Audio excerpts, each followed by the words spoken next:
What's up, my writing weirdos? Hey, it is me, BC, and we are here today to do a 5K or bust writing sprints. And we will be doing that with Sako Tumi and myself, and it's going to be coming up here in just a second.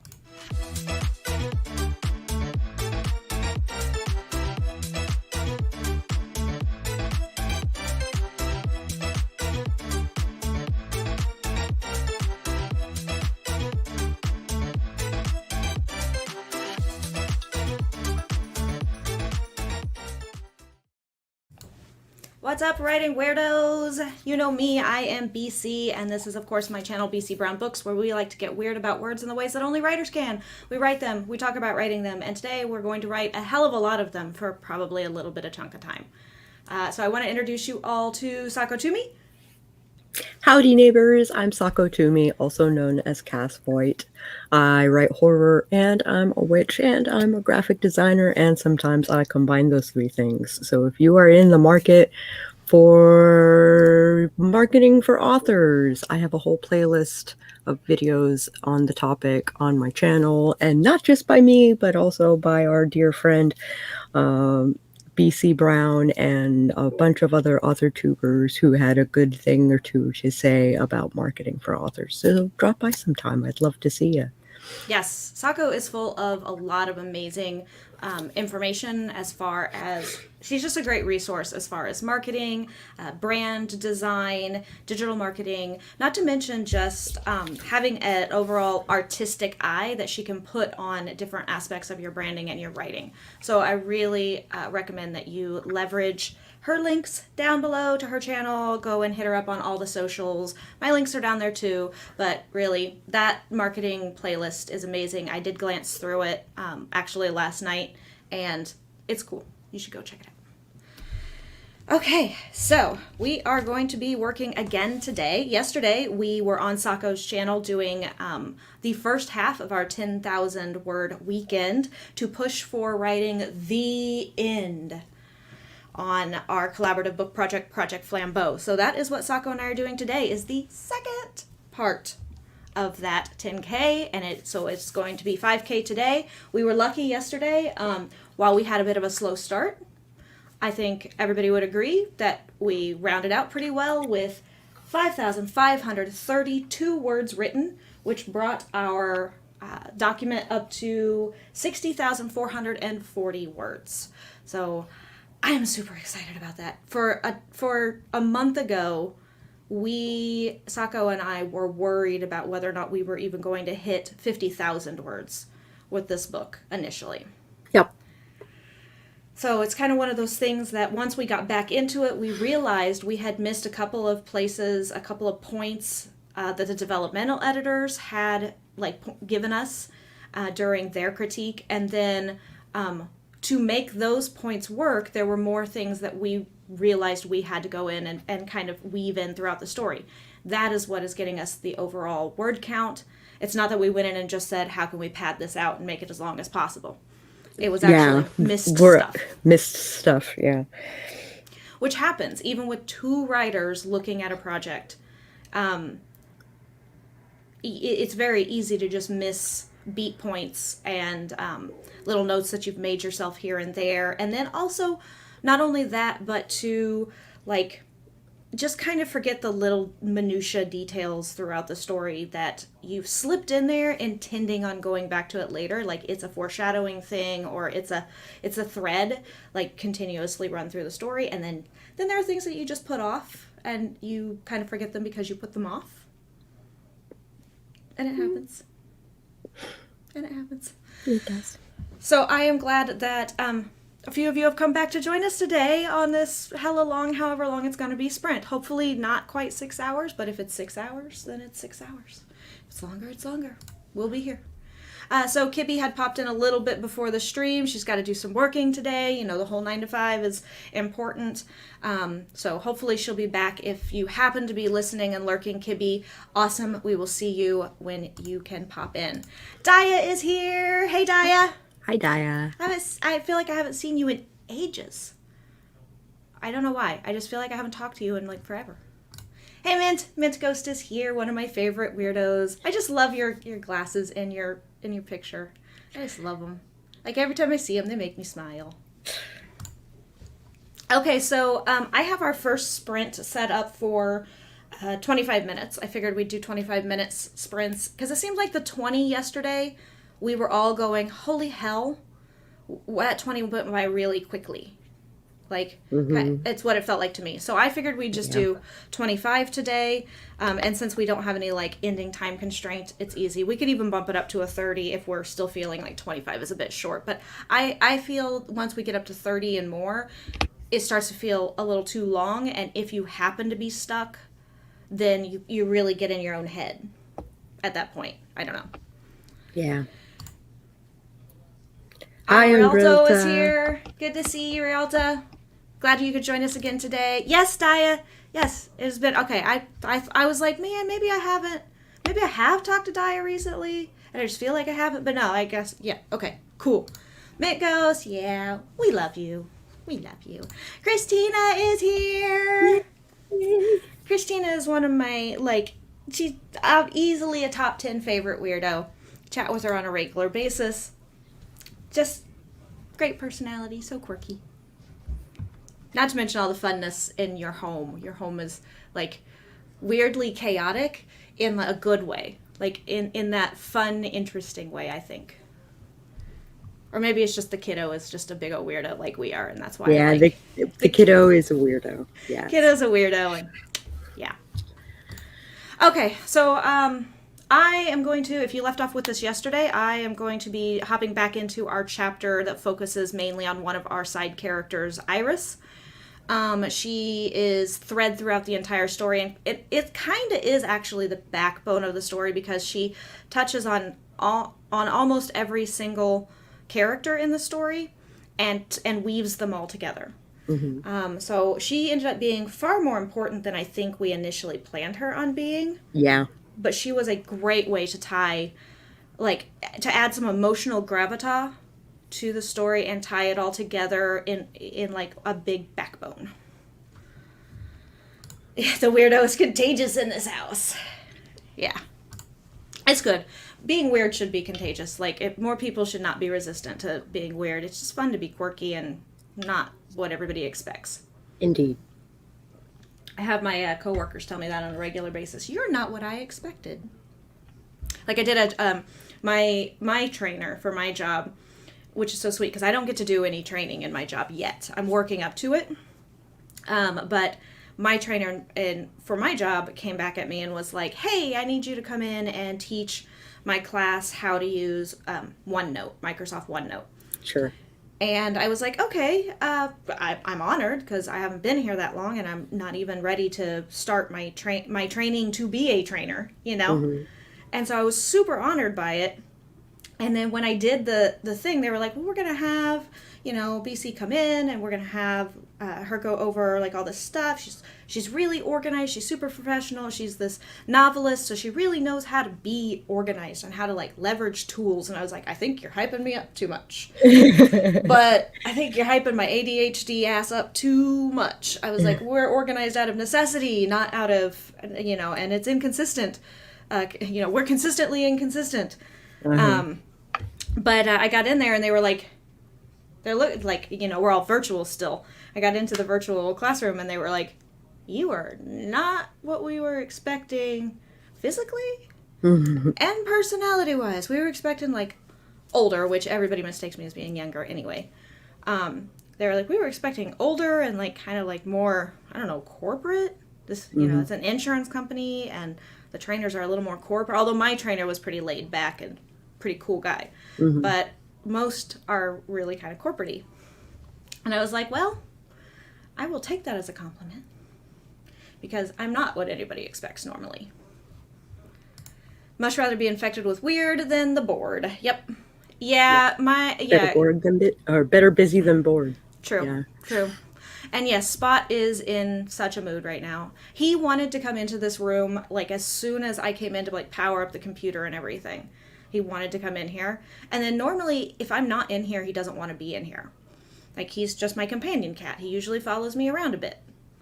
And I went to close the door and I closed it. I did that slow thing, like where you're looking at the cat, maintaining eye contact, and you're like, "Are you coming? Are you gonna follow me? Are you gonna come? Okay, you're gonna lock yourself in a room. All right." And close the door. And I waited because I expected meow, meow, mer, mer, like 3 seconds later, and nothing. I came Oh, back in. He was already asleep on the bed. I was like, "Oh, okay." Well, it's like he has okay. decided. Yeah, rather be weird than corporate. Yeah. I was discussing my early 20s and my appearance radically shifted to accommodate the corporate like clone standard because Mm-hmm. I was desperately trying to get out of retail and get into marketing and get into the corporate world. Mm-hmm. And my 20s was, early 2000s where everybody was very Friends clone y. Like everybody had the Rachel haircut and everybody was very like trying to be super cloney. And I was discussing that with my partner this morning. We had a good long laugh. It came up because my nephew's 20th birthday is coming up next Friday. Uh-huh. So we were discussing what I looked like when I was 20 because my partner's like looking at the picture of me holding my nephew right after he was born and like looking at me. And they were just like, I'm glad I didn't know you during this stage. I'm like, yeah. Yeah, you are. Yeah. Yes. Oh, you're working. Let me remind you how you could be comfy and And doing doing nothing. nothing. Yeah. He is. He is. He's very decisive on what he wants. If he wants to sleep, he wants to sleep. If he wants pets, he wants pets. If he wants to play, he wants to play. Otherwise, he's just like, I'm just gonna lounge. He's my chill. He's my chill kitty. He's my stoner cat. Okay, let's go ahead and do a 20-minute sprint. Or 25, sorry, 25-minute sprint. Okay. Um,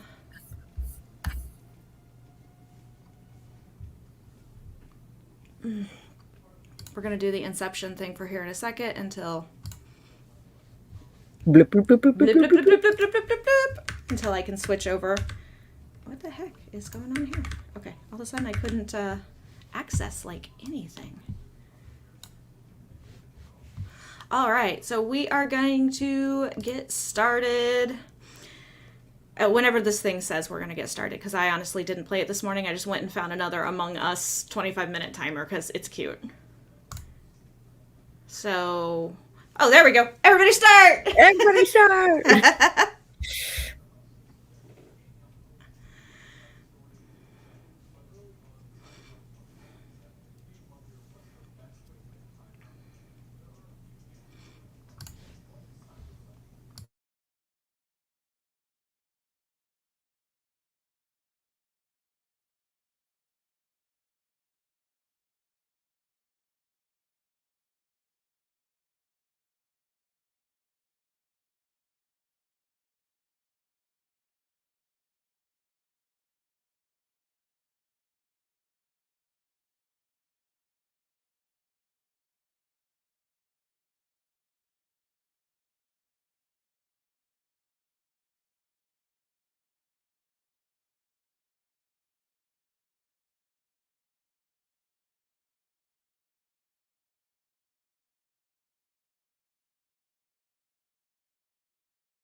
All right, y'all. Beep, beep, beep, beep, beep, beep, beep. All right, that was the end of our first 25-minute sprint. I'm going to keep a tally today.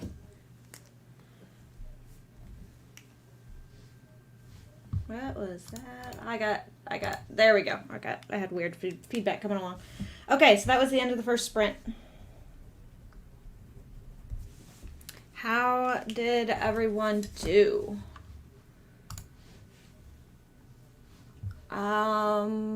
Sako looks like she's still hard at work. Possibly. She's thinking about something, you could tell. Love it. We had a couple of folks pop in during the first sprint. I did pretty well. I'm going to have to actually do my word count really quickly and find out how many words we added.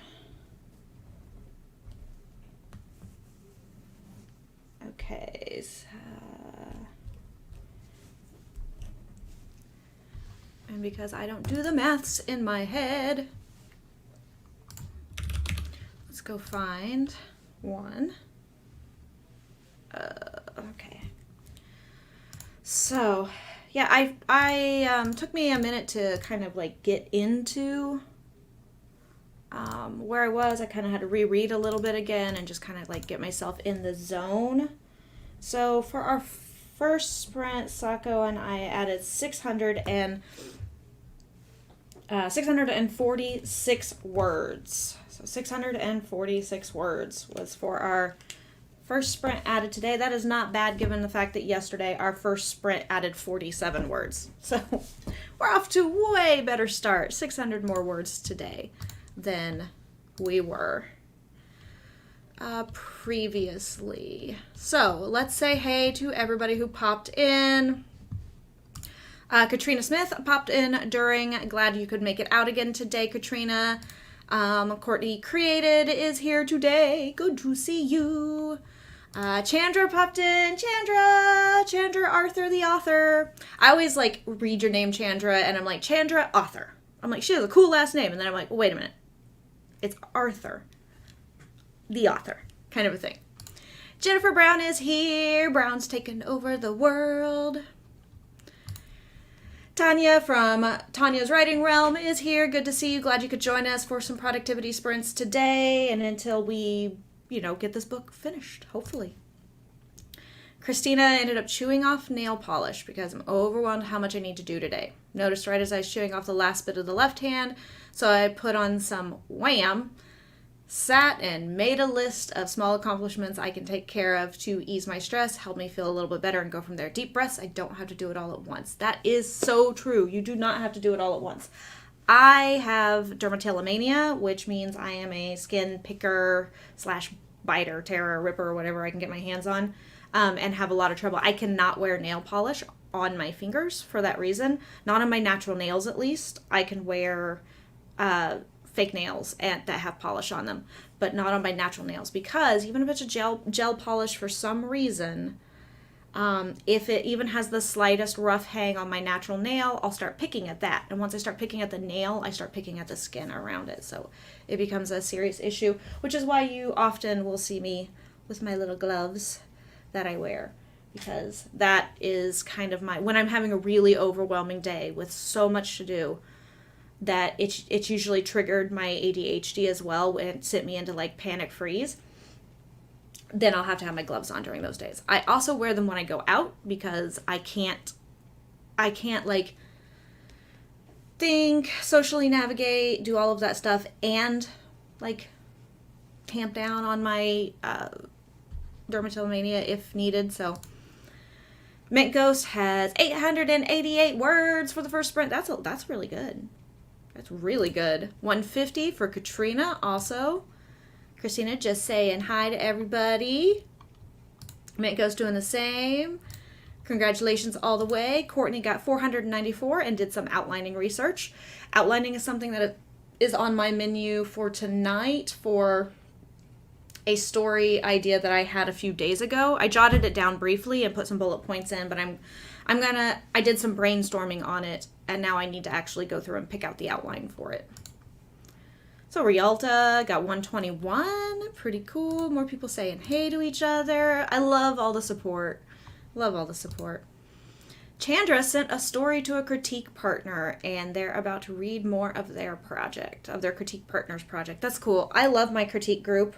We've been trying to meet virtually as much as possible, like over the course of the last year and a half. And it's done okay, but I really can't wait till we start meeting in mass in person again. It's just such a cool community that way. Yes, so much awesome stuff going on. Yep. See, there are people that do wear nail polish so they don't pick at their cuticles. If I wear nail polish, I pick. It's, it's like weirdly problematic. Yep, designated picking gloves, totally a thing. I'm actually a part of several subreddits that are like dedicated to that. So, and like giving advice to people, because a lot of people don't feel that dermatillomania is a like real condition. Like it's something we could just not do if we don't want to do it. Like it's like, do you know what obsessive compulsive disorders are like? I just realized how bright there we go. How much light the screens were like throwing up at my like face, and I was like, why do I look so washed out? I can't figure it out. It's because my screens were all completely white, and that's why. Because I was working on cover art last night a little bit, and I have to have it on the white mode because Canva for some reason is weird when you use it, and if it's on dark mode you can't see your colors properly. Heather is here. Good to see you, Heather. Tanya has been unable to focus on writing lately, so cleaning house to remove some of the anxiety. Hey, self-care is very, very important. Very important. Man, Sako is just like hard at work over there. Like she is totally in the zone. I don't know if I should tell her that we're back, but I kind of just want to let her be in the zone because I'm watching the document move off to the side as she's working. So she's just like chugga chugga chugga chugga chugga. I love it. All right. But yeah, sometimes you just have to maintain the house and do other things just to reduce your anxiety so that you can clear your mind enough to actually do the things, write the words. Katrina says that they rock without knowing it sometimes. Very high on the autism spectrum, and that's a part of how I deal with the overwhelm. Also, pull your hair or bite your lip. So Sako can talk a little bit about the whole hair pulling thing. She has that particular disorder. I can't remember the exact name of it. All of a sudden, tryptoptylomania, something like that. It's a mania, like my dermatillomania. And she has to monitor and control that as well. But yeah, usually when I get really overwhelmed, I'm past the point of picking and I'm like on the floor getting some floor time for myself, which people with ADHD and autism both will understand floor time being a necessity. Oh, look, she's putting her earbuds back in. Hi, Sako. You are so in the zone. Yeah, I was. I love it, though. I love it. Because you were, like, so in the... And I came back. I was like, ooh, Sako must be finishing something good. Okay, we'll leave her alone for a little bit, And then, I was like, well, who's here? And blah, blah, blah, blah, blah. And we were talking. I was like, just look at her go. I'm watching the document move over here as she's doing stuff. I was like, let's just leave her. Let's leave her in the zone. Let's not tell her. Let's not tell her. I love it. Yeah. Yes. We were discussing being overly anxious, and Christina was saying how she was picking at her nail polish, and I was talking about my dermatillomania, and then who was it? Katrina was saying she pulls her hair or bites her lip when she's overwhelmed, and I said that would be Sako. She can contribute to the whole pulling of hair, and I couldn't remember. Biting of lip. Yeah, I was like, I can't remember. I said it's like tryptoptylomania, something like that, and so everybody was correcting that's on exactly what it was. Yeah. Bite, pick, and scratch things. No longer wear nail polish either for that reason. Always was eating pieces and thought it wasn't healthy. And if you controlling it in one place can make it manifest a different way. I didn't used to actually like pick at my skin and stuff. I used to just bite my nails growing up, and people were like, "That's such a nasty habit. It's such a nasty habit. You should stop doing that." Well, I stopped. I mean, I actually kept myself from biting my nails, Me too. and then it started manifesting In other ways. in other ways. And my anxiety would get super high, and I was having panic attacks. So when I started medicating for panic attacks and things like that, because I had a shrink at the time that was not, they weren't cluing in on all the things going on. Mm-hmm. And when I started medicating for the panic attacks, then it started coming out in low-grade anxiety, and I started picking and biting and tearing at the skin on my fingers instead. Not biting the nails, but at the skin instead. And then I found I would start to pick at other imperfections, or what I just consider roughness. If it was rough, it got scratched at and picked at until it was no longer rough. And usually that meant till it was bleeding and it hurt. So yeah, there's a whole thing. And eventually I got a doctor that was decent and realized that the combination of my OCD, anxiety, PTSD, depression, and ADHD was all feeding into stuff. It wasn't just I had one condition that could be addressed. So, use cleaning as a way to reduce anxiety. I think a lot of people do. My mom, she talks about how cleaning is very cathartic for her.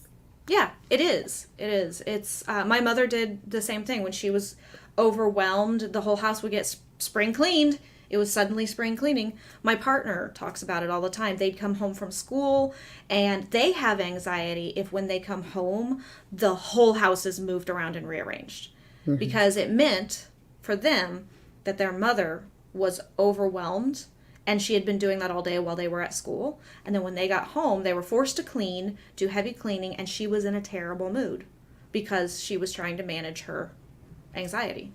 And so they talk about that a lot. And so the first time I did it, because my mother did that too, when we would spring clean and we were managing our anxiety, it wasn't a anxiety thing for me, because I was like, oh yeah, okay, I can come home and just clean, no big deal. But the first time I did it, when we lived together, they came home and the whole house had been completely torn apart, rearranged, and put back together and rearranged in a different way. And they were like, please don't ever do that again. You can make small changes incrementally, but that I came home and I thought something really bad was going to happen. I was going to get like yelled at, that you were mad at me, or, and then they explained. And I was like, okay, good to know. I can totally clean, but not change the order of things. So, yeah, just some stuff to, I haven't met too many people in general that don't have strange idiosyncrasies in their behavior, but especially creatives. Yeah. Oh, you think your fever's gone? That's good. Still with a sore throat, lessened a bit. Okay.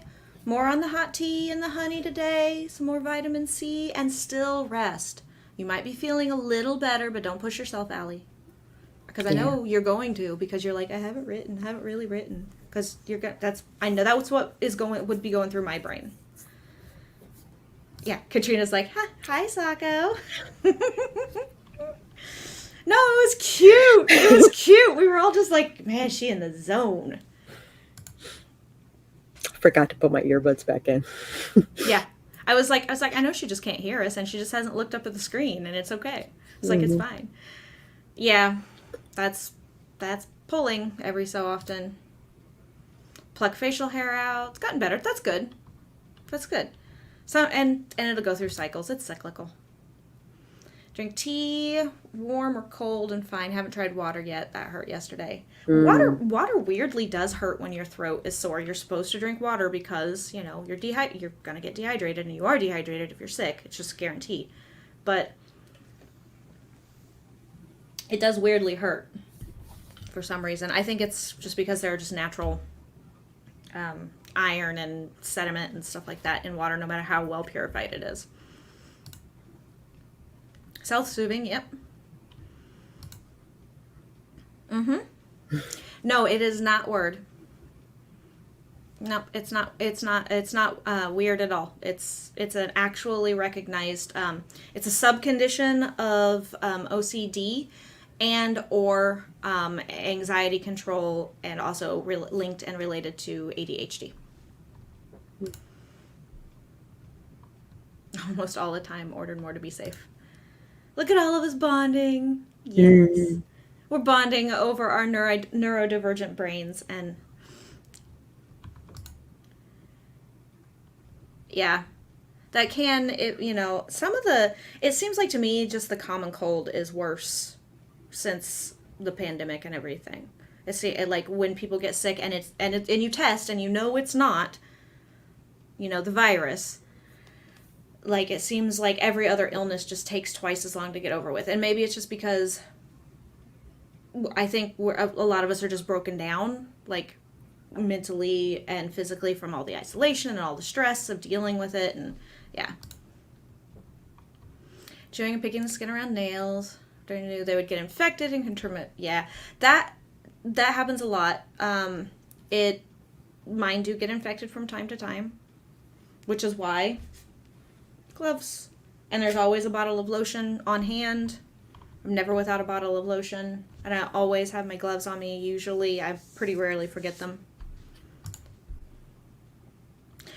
Allie, I'm so sorry that your dad passed away in early July. You have my woo-woos. I'm sorry. We have Kitty. I have a kitty. Which one? It's Papa Weekshu. Aw, Papa Weekshu. Yep, you're on the pillows and the comfy blanket, and next to you, she's got her spot. Yeah.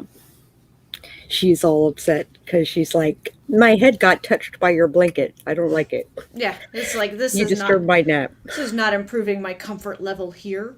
Yeah. Rearrange my room when I feel like my creativity is gone. I can do that with my office. I am allowed to do anything I want with my office. I am allowed to rearrange our gaming room.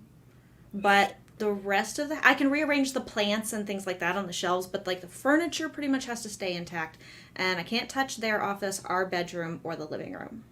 Mm-hmm. Those are like kind of the rules. And it really bothers them if I mess with stuff in the kitchen. Like if I even move the butcher block of knives, like a few inches away on the counter. Yeah. And like put, if the tongs aren't like you always have the bucket of tongs and spatulas and stuff right next to the stove. Mm-hmm. Like if I move that and put the butcher block by the stove, oh, no. They're like, they'll go reaching for stuff and they're like, what? And like knock stuff over, and it just bugs them. Oh. Yep. So I have eczema and psoriasis. I know exactly where you're at, like that, Rialta. It is actually very common in those of us with Irish heritage to have eczema and psoriasis both. Something to do with, the recessive gene. We have a lot of really dominant recessive genes. Oh, no. Pink eye. Poor kiddo. I mean, I could hardly call him a kid. He's a full-grown man, but he's still your kiddo. Yeah. Okay, your setup's in your room, still in bed, so you're watching bright. Just don't push yourself. Nap if needed. Oh, almost out. I'm sure you're almost out of honey. You're gonna have to like Amazon Prime that or something, or whatever is the local grocery delivery service. I try and use that more often for groceries. Doesn't come with bonus anxiety disorders. That's nice. So it's more of an impulse sensory thing. I have the impulse thing. I have the sensory thing. I definitely have the anxiety thing. But again, mine are all just tied together. So I don't know if it's really anxiety from my ADHD or if it just triggers my anxiety in general. Lots of people. Hey, Laura! Sunday nap. Oh, Sunday nap is good. Let's see. Lots of people saying hi to each other. I actually need to tidy up my room, but till now I've barely been in here. Yeah. Also, you've been sick. So, weird about knives and cupboards and drawers too. I'm weird about my cupboards and my drawers, but not my countertops. Yeah, there you go. It's a real thing with eczema, psoriasis, and different skin conditions with folks from like the Nordic ring, or the Arctic like the lower Arctic area. It's just it's linked with recessive genetics. So those of us that are fairer complected, lighter hair, lighter eye, tend to have more of the issues. Laura drafted chapter 1 of the middle grade horror story yesterday. Cool! On to chapter 2. You are so freaking productive. So productive. Cystic fibrosis, hemochromatomas, and celiac disease, also more common. Yep. Genetics are weird and fun. Genetics are weird and fun. Okay. We should do another righty thing. Yeah, we because should. I was telling you, Sako, because you had missed it. The two of us got 646 words during the first sprint, although there were probably more than that now because I kept going. you kept going. But we'll just count those as part of sprint number 2. Okay. Because I'm not going to go back through and reorder it. No. But we are at 61,086 words right now. Good start. Good start. I was like, that's a much better start than yesterday where we started off with 47 words. 47 words. Yeah. So we are up by 600 words from yesterday at the start. Okay, let's go ahead and do another sprint. And go ahead and get started. Oops, I should bring up the timer again and get it reset is a good idea. All right, and I should have done that. Okay, there we go. And we are going in 3, 2, 1, sprint.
Beepity beep, beepity beep, beepity beep. How did we do, everybody? Not so hot. I finished my scene, and now I'm trying to figure out where to take a scene that seems like you dropped off in the middle of. Ooh. Where was that? That was the scene where Daisaku is training Justicia. Ooh, I thought I finished that scene. It seems like she opened a can of worms, and he was about to address it, and then didn't. Sorry. I So thought I'm figuring I out where I want to take that scene, and okay, cool. Sorry about that. I thought I finished that scene. I was, however, picking at that scene on a work day. right So on. it is possible I knew where I was going with it and got interrupted by work. It Ahoy. is very possible. And then convinced myself I had already done it because I knew where it was going. So obviously I did my work. I was a little slower on this section too because in the Iris Justicia introduction, Hmm. I changed it around a little bit to make it to draw it out a little bit as far as the time frame of when Iris helps Justicia escape. Hmm. She didn't do it. They didn't make it like a right away thing. They kind of bided their time a little bit. Hmm. So that so the demons could let down their guard, so then she could have her escape. So I had to change a few things around, and then also I had to change a few things around because I changed the reward that Iris was getting for having Justicia for befriending her and like making her see the light of the demony ways and all that stuff. So I had to change up a few things here and there. So I didn't get as much done, and we didn't write quite as many words. We Right, wrote because I didn't write. I barely wrote anything. Yeah, but that's okay because you had a long sprint before that, so it's okay. So it was 567 words Okay. this time, which is still not bad. It's like 80 words shy of what we did Hmm. previously, so that's not bad. Which puts us today so far at 1,213 words by our second sprint, which is way better because it took us 3 sprints to get over 1,000 words yesterday. So it took us an hour yesterday to get over 1,000 words, whereas it only took us 50 minutes today. So that's better. Hmm. Okay, cool.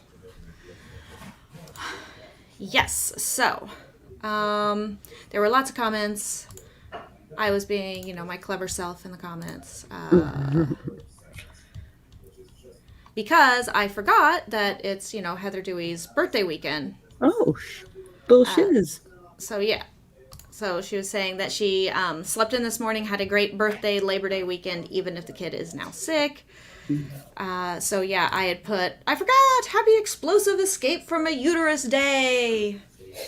Unless you were an individual like me and you were a C-section baby and you were plucked like a parasite from your mother's body. That's how I equate my birth. So, yeah, a couple people popped out, and then there was some more chats about the wonderfulness of genetics. Yeah, so Heather was reading a submission for Barrett Laurie's stream on Thursday night earlier, then came in here to finish it and say hi. Cool. Cool.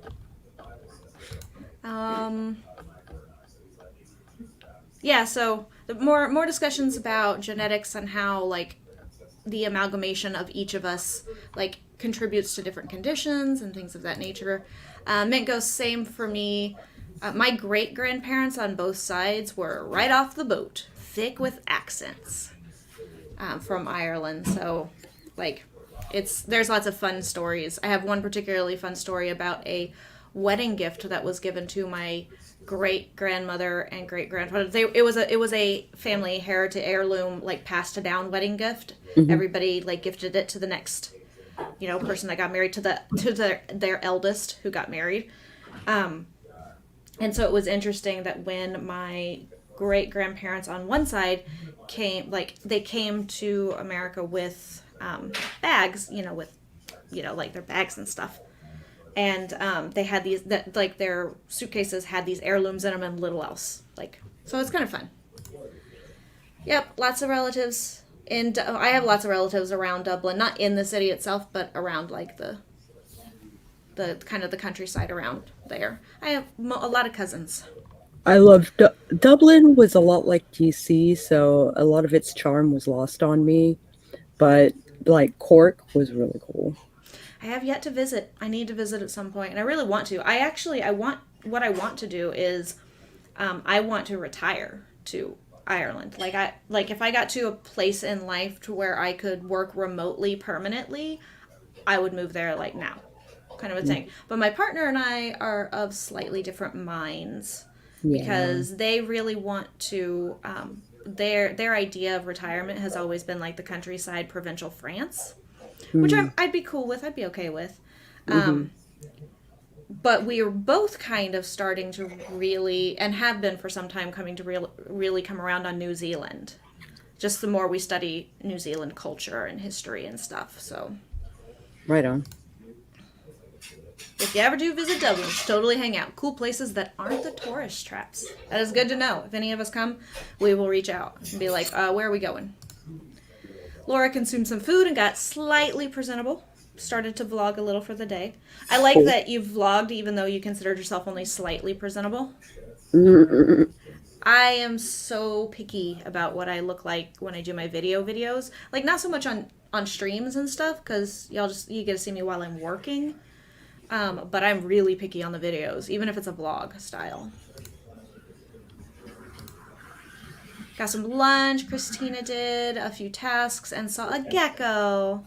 Aww. Yay. We have these little. We don't have geckos. I don't think they're geckos. They're like these. They look like little tiny geckos, but they're like these little lizards that hang out on our walls in Arizona, and they do push-ups. Oh, salamanders. Yeah. Okay. They might be the salamanders. I don't know.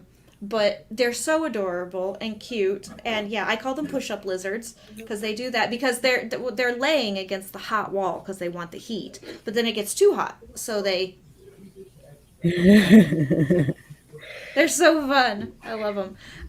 They also detach their tails. I find their little tails detached all over the place because Because cats. the stray cats around here will catch them, and then they will detach their tails. And so I've got like little lizard tails all over my yard and back patio and front porch, because the feral colony. Yeah, I got you. Mint Ghost got 509 words. Had to look up some stuff to write this. So it went a bit slower. When you have to stop to research, it goes slower. We also organized some appendices.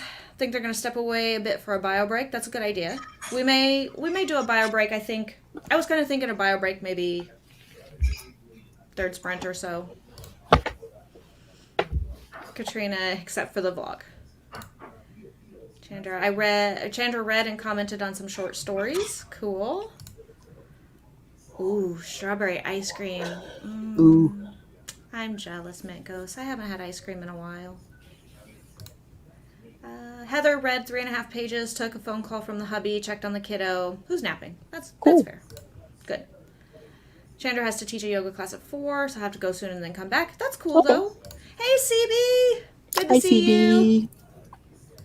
Oh, and very important, Heather finished a pumpkin spice Dunkin' Donut. Because it's officially fall. Katrina is half Italian. The other half is a mix of Irish, Scottish, Welsh, French, German, Cherokee, and Choctaw. That's quite a combination. Mm-hmm. Christina tells everyone Bay erupted from their womb, like in the movie Aliens. Had a pregnancy dream. She came out of my rib cage, like in the movie, and she came out by emergency C-section. Coincidence? Coincidence? Maybe. Kind of serious. Yep, kind of, yeah. Maybe a coincidence, maybe not. Heather has Irish, Scotch, English, and Welsh and ancestry that they know of. CB's maternal grandmother came to Scotland from County Creslow, and father's parents were from Aaronmore. Oh, Aaronmore. Yeah, totally retire to UK somewhere. Uh, skinks. oh, Yeah, maybe skink, it's a skink. Yes, they're skinks. skinks are geckos. Oh, are they? Okay, I don't know lizards for They're like usually anything. like yellow or blue or green Yeah, or these here red. are mostly bluish, and Skink. then some of them are kind of that have like a yellow hue to them. hmm So yeah, I think it's fun hearing where people are from. I have a Huh? question. I have a Yeah. question about Arizona. So when I was living in Sierra Vista, there were these dragonflies Mm-hmm. that are like this long, and they're Monstrous. gradient. They go from like green to gold or Yep. red to blue or whatever. And they used to buzz around the tires of the bus because they were attracted by the heat. Yeah. And that's like one of my fondest memories of Arizona was these We're gigantic our dragon monster dragonflies. freaking dragonflies the size of a dragon. Yeah. So they're pretty common in the higher altitudes.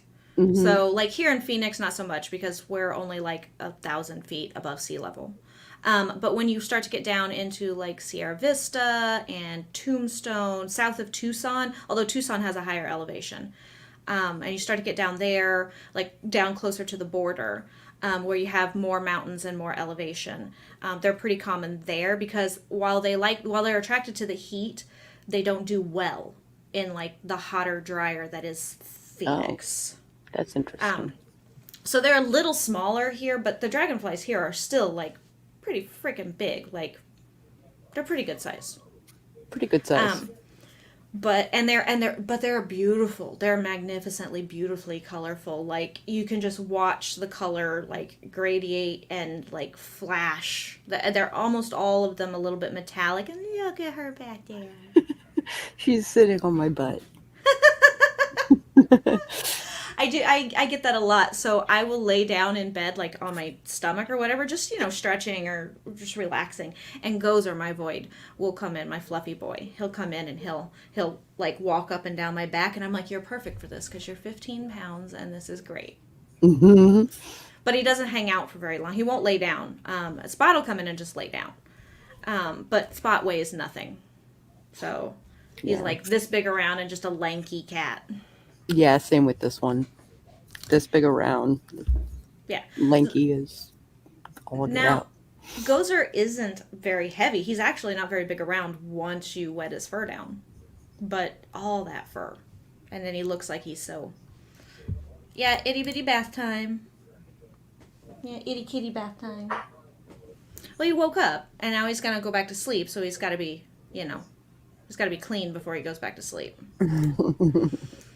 Christina's favorite thing that I've seen down here bug-wise has been black Black butterflies with butterflies. color flies that you can only see in the light. And the Gao spiders. Yeah. I'm back. I have fooded. Yay. Fooded is good. Yeah. Spot's so cute. And your little fuzzy baby back there on your booty is cute. Cat logic. Sleep, bathe, sleep, go eat something, come back and sleep some more. Cat logic.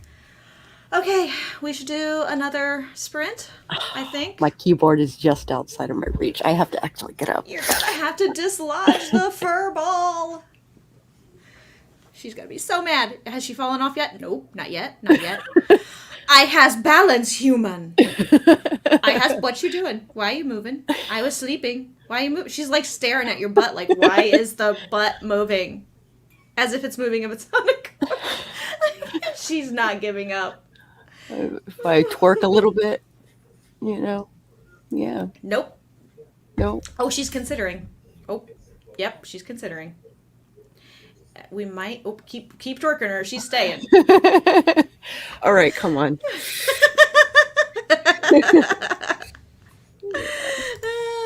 I love it.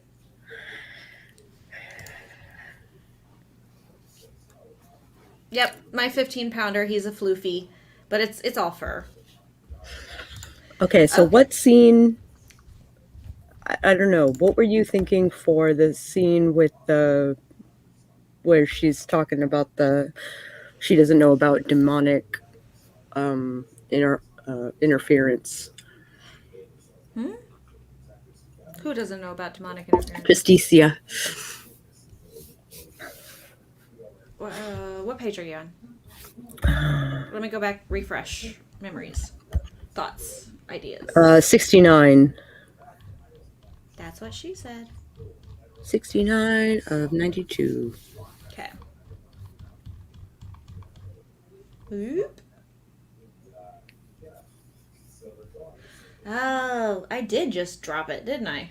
I just dropped it like it was hot. Wow. Okay.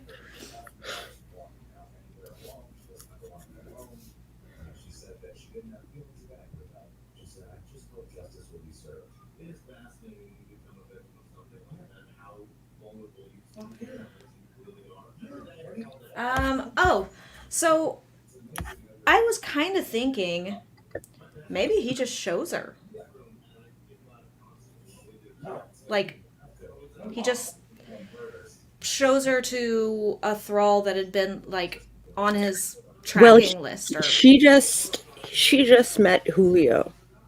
Oh, that's right, and he is enthralled. Oh, I didn't have that before. Well, So, but that's the only one. She's. right. And they only mention it in conversation. He doesn't like show that Yeah. he's a Um, thrall.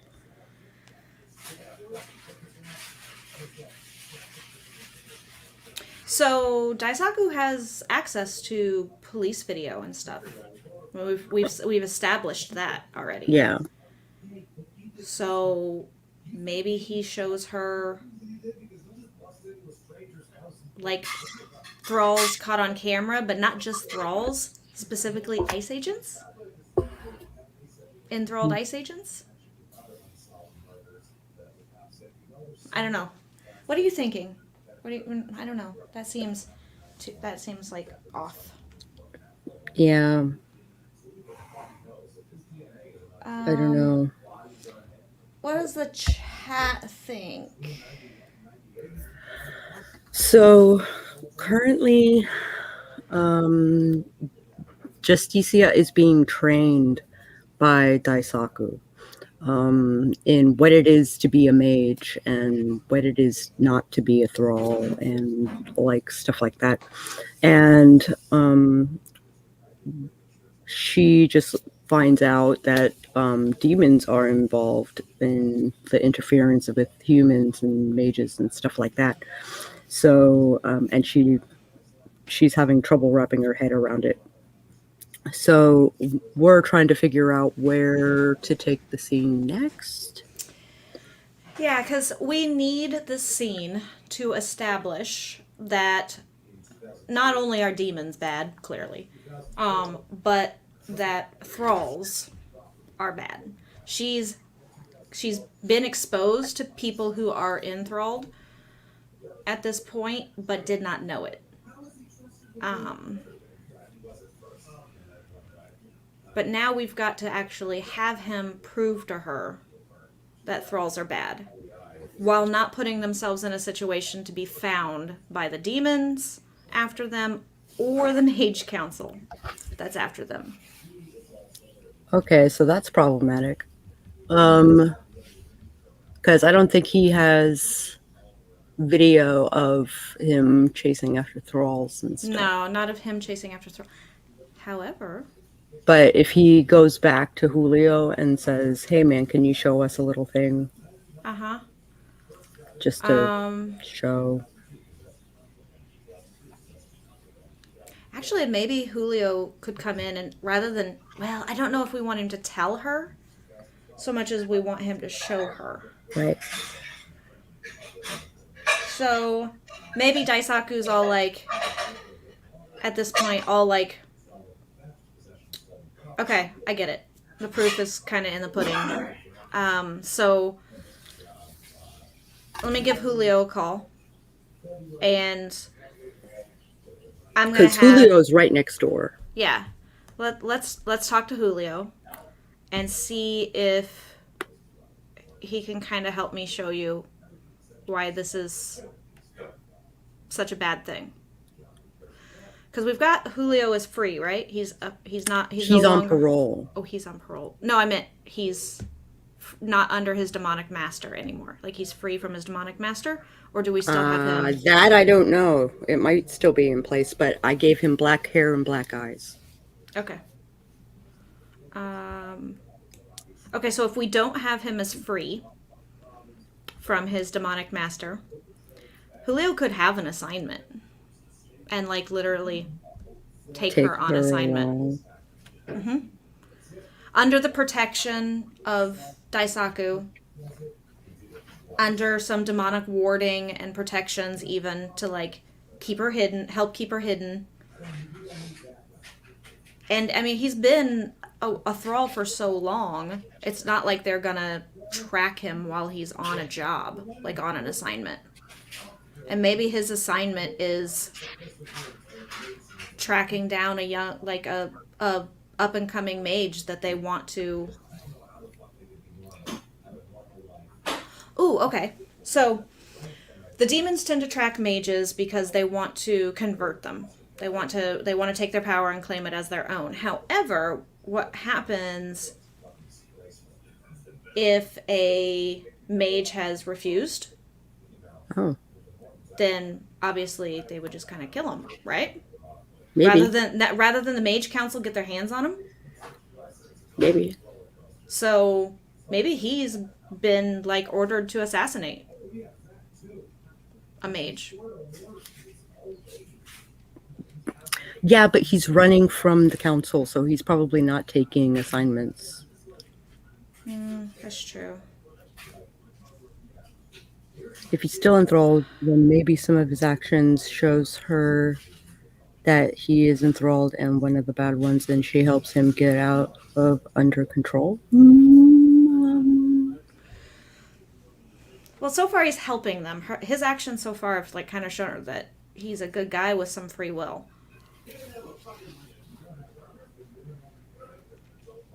Hooray for free will. Well, I mean, he only gets free will as long as it doesn't directly contradict his master's orders or directly help the Mage Council. And since he's acting against the Mage Council here, technically, it's a loophole. He's getting away with it.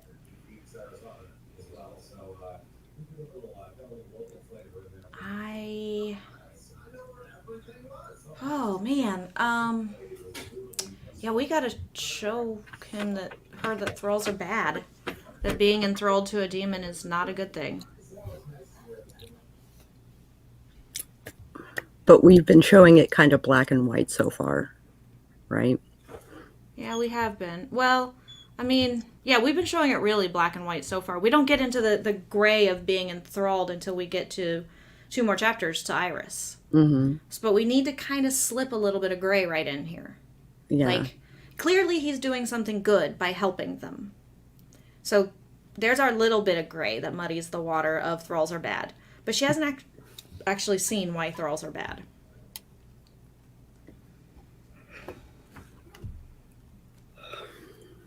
Because demons are bad, okay? Yeah, because demons are bad, okay? Kind of a thing. What are Julio's abilities? Of which we have not established, have we? We have not established.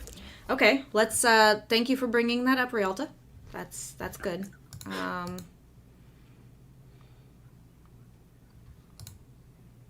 Maybe some of his actions show that he enthralled one of the bad ones, get out of control.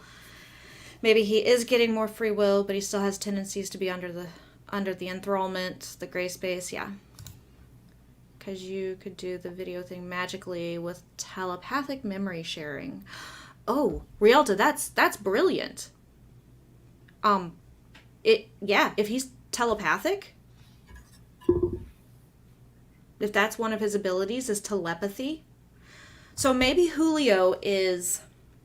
The reason Julio's never been in any really big trouble that Daisaku and the council has really had to bust him on is because he's more of like the recon and surveillance guy for stuff.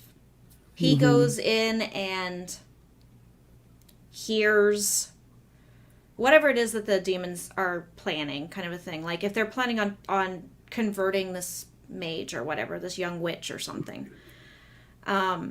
He goes in and listens to all of the kids, not even kid, adult, whatever's inner thoughts, insecurities, things like that, Mm-hmm. and then feeds it to his demonic master,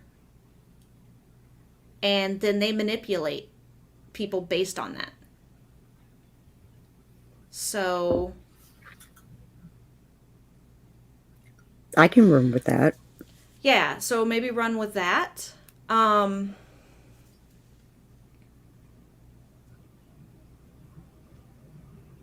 trying to think through. That's awesome, Rialta. That's awesome. Thank you. Thank you. I'm trying to see if it can or would tie into or play off of any other themes that we've established in the story so far to show it. The Because because if Julio is still enthralled, and he basically re like casts towards Justicia, and Justicia doesn't know what it's like to have a psychic link with somebody, and like what the dangers could happen thereof, and like how much worse things could be if he was just a little bit more of a bad guy. And he could give her a, for lack of a better term, montage of when he's had to be a bad guy. Like he could give her their horror, their feeling of violation, basically where he's mind raped them. Mm-hmm. I can run with that. Run with your horror bad self right here. Like, really, run with your horror, psychological terror, warfare, badass self right here. Okay. Yeah. I think I can switch with that. What if he unknowingly starts to use these skills to help her, and she gets feedback about what he's gone through? Maybe as feedback, because we haven't specified exactly what her powers are either. So if she is psychic in kind. Yeah.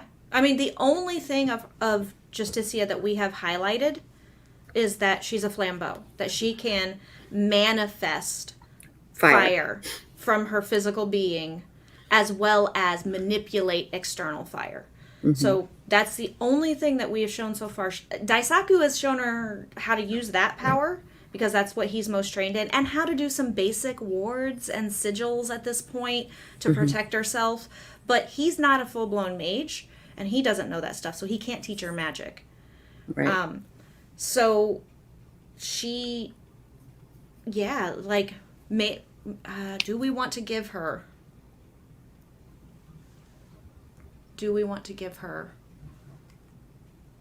What other powers do we want to give Justicia? We've never, explored that. Or maybe just her sheer willpower.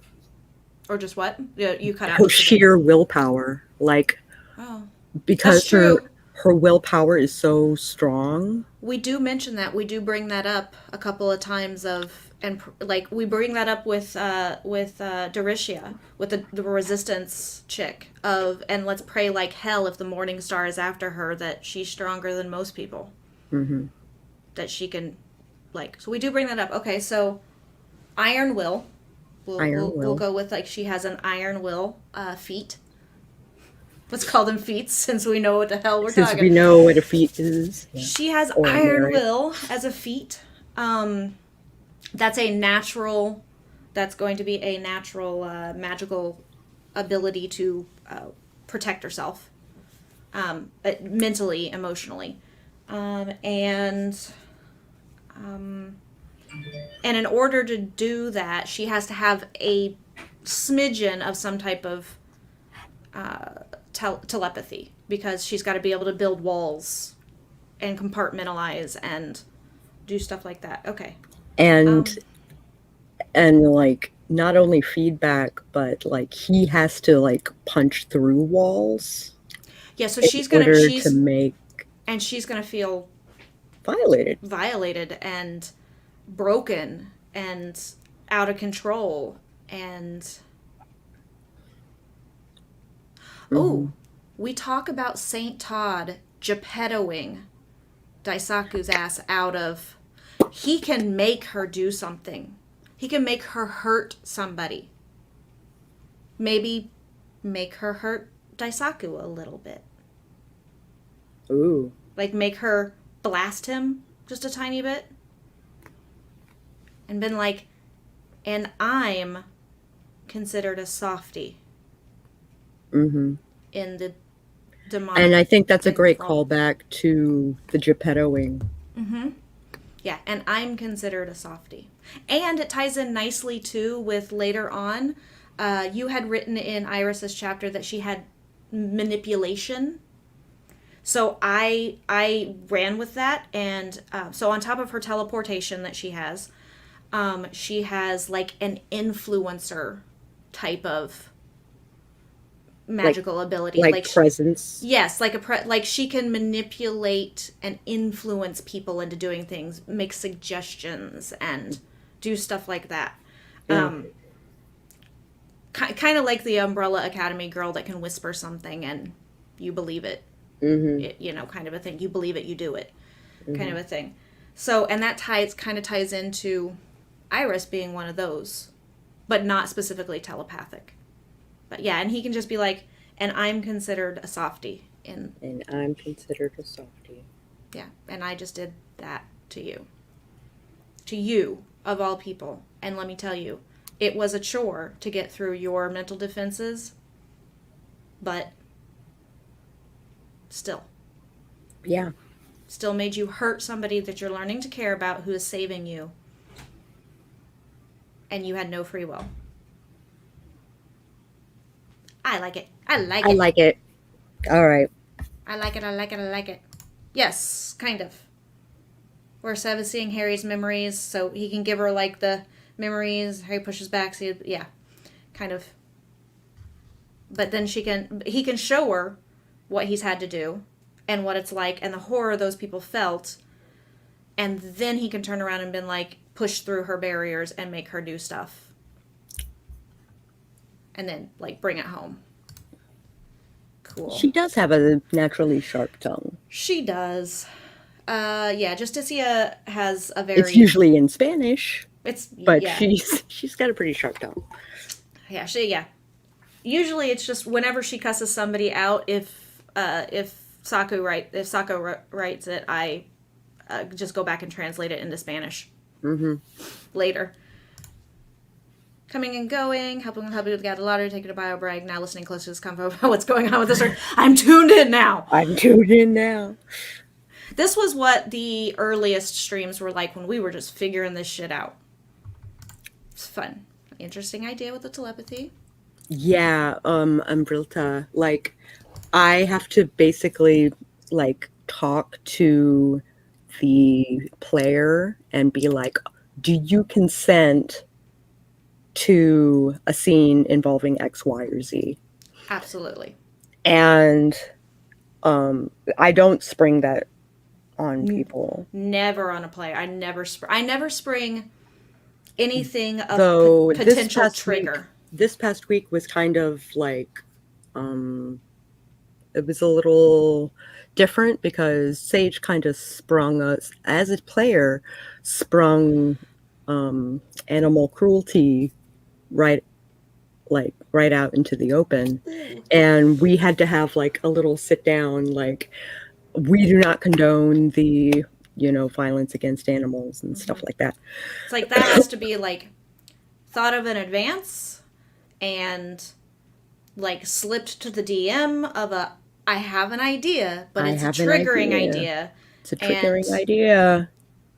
We need to make it a good thing in the end. We need to make it a lesson in the end about why it's bad. Kind of a thing. Yay! Yeah. Hi, Kibby. Hi, Kibby! Glad you're here. Glad you're here, Cool. honey. We're getting ready to start the next one because Sako and I had we had to brainstorm. Chat helped us out immensely with it to figure out where she's going to go in this next sprint. So, Yeah. yes, questionnaires in advance for trigger stuff. Yeah, I just, I have a conversation with my players. I'm just like, I'm going to bring up themes that might be triggering. Need to kind of, know what y'all feel about it. What if games? What if? What if? What if? We're writers. We play lots of what if. Yeah. Okay, cool. Okay, let's let do us the go thing. ahead and do the next sprint. Let me go ahead and get the timer. It'll be 25 minutes, y'all. I hope you guys were okay with the fact that I left my mic on and you could hear my clickety clacks that whole time on the last one. Come on, timer, reset. There we go.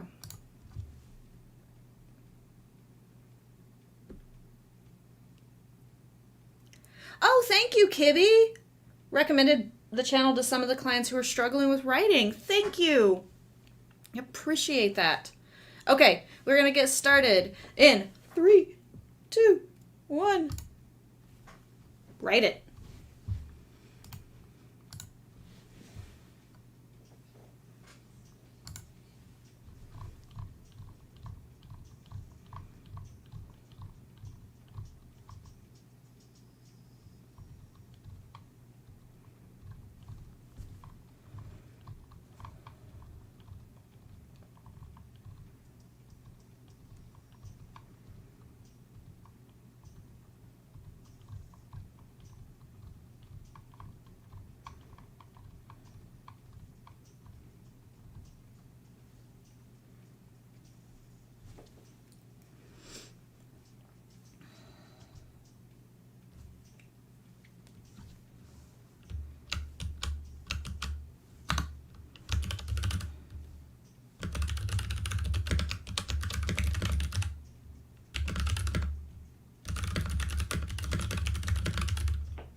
right, y'all. How did you do? I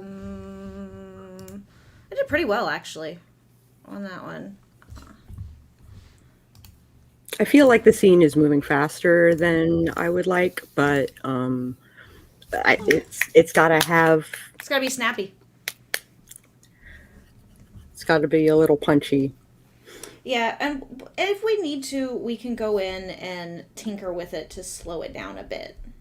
Yeah, but I don't want to slow it down. So if it needs to be fast, it needs to be fast. I mean, sometimes it's just got to be punchy. Okay. Like the end and I feel like assault should be punchy. It should be, because the faster the pace with it, the more disorienting and chaotic it'll feel. Exactly. To the reader. Okay. Whoa. Hello. I did wrong maths to see what we were on. Seriously wrong maths, because I added our previous word count with our current word count. Okay. We took a little bit of a dip on that one. Okay. As far as our word count, but I'm not surprised because I was writing on my phone while I was outside for a chunk of it, which takes a little bit. Yeah, that takes more. Yeah, that takes a second longer. So we did 306 words. Oh. That brings us up to 1519 is where our word count is at the moment for the day. That was not bad. Our third sprint, so not bad. We are right now at 61,959 words. Okay. So, still not too bad. We are still well on track for hitting the 65K mark, we think, by the time we end our 5K today. Awesome. And what was cool was I was telling Sako in the chat back and forth between us during that is that the scene she is writing now perfectly meshes up with the scene that I was already working on in a later chapter, a couple of chapters later, where something that Iris says and offers Justicia brings up the memory of what Julio did to her, basically. So it will be cool. Emvrilta, you're speaking my language. Okay, let me see here. Yeah, this is what I was thanking Kibby for right before the sprint. Is that I had recommended the channel to some of the clients who are struggling with writing. Kibby, you should also totally recommend Sako's channel as well, especially if they want to do writing, marketing, and stuff like that. And it's not just writing. It's marketing for just about any creative endeavor. Yeah. Debbie popped in just before the sprint, or just as the sprint started. So hi Debbie. Always good to see you. Katrina had to pop out, but did get 75 words after only 10 minutes because she had to do household thingies that her mom was requiring. Yeah. I'm jealous. CB's taking a bath. Kibby didn't get much writing done, but did get lunch. Hey, taking care of self is important. I will have to grab a snack or something on this next one. I'm just going to have to. Mm-hmm. So apparently we're making Rialta nostalgic for the favorite LARP plot that they ever wrote. It was about a knowledge demon that was bound by the secret police of a tyrannical government to use as an interrogator. There we go. Speaking my language. There we go. Locked away and later escaped to screw with the players. Mm-hmm. I love when NPCs screw with players. I love when NPCs you didn't plan on screwing with the characters end up screwing with the characters. Yeah, that's awesome. Fun. Heather finished their reading, made some notes on it, then worked on a blog post panel speaking notes for when... Oh, she's going to be at Necronomicon in Tampa in 3 weeks. Awesome. Cool. So you got a panel you're going to be on. It's so fun. I love paneling at conventions. It's one of my favorite things. I like going to panels in general, but being on a panel really plays into the performance side of me. I'm not an exhibitionist, so to speak, but I am a performer. So when a camera comes on or I have everybody's like Attention. I just go into performance mode, which people confuse with me being extroverted, and I'm not really. I'm really very introverted, but I'm charismatic and I'm a performer by like just inherently. So, yay! You recommended both. Cool. The faster the pace, the quicker it'll read. The quicker the scene will play out. That's true. It will. Hopefully, also with the quick pace of it, will be less jarring and triggering. But we probably will want to make sure that we put a trigger warning. There's a couple of scenes, I think, that would be trigger warnings. Mm-hmm. So maybe in the small print that goes in the beginning of the book, we'll have a trigger warning for the book. Yeah, we could put it there. We could put it as a brief, like, foreword. Mm-hmm. I've done, I'm reworking on the cover art for Touch of Darkness and Touch of Madness in my series. Mm-hmm. And I intend on putting a foreword in there about some potential trigger warnings. I have the trigger warning on my Amazon page, like when people go to the actual book, like just below the blurb. Mm-hmm. It has trigger warning and then has reviews. So I have it in there when people purchase it, but I also want it in there like if they're buying it from me in person, which a lot of people do. Yeah.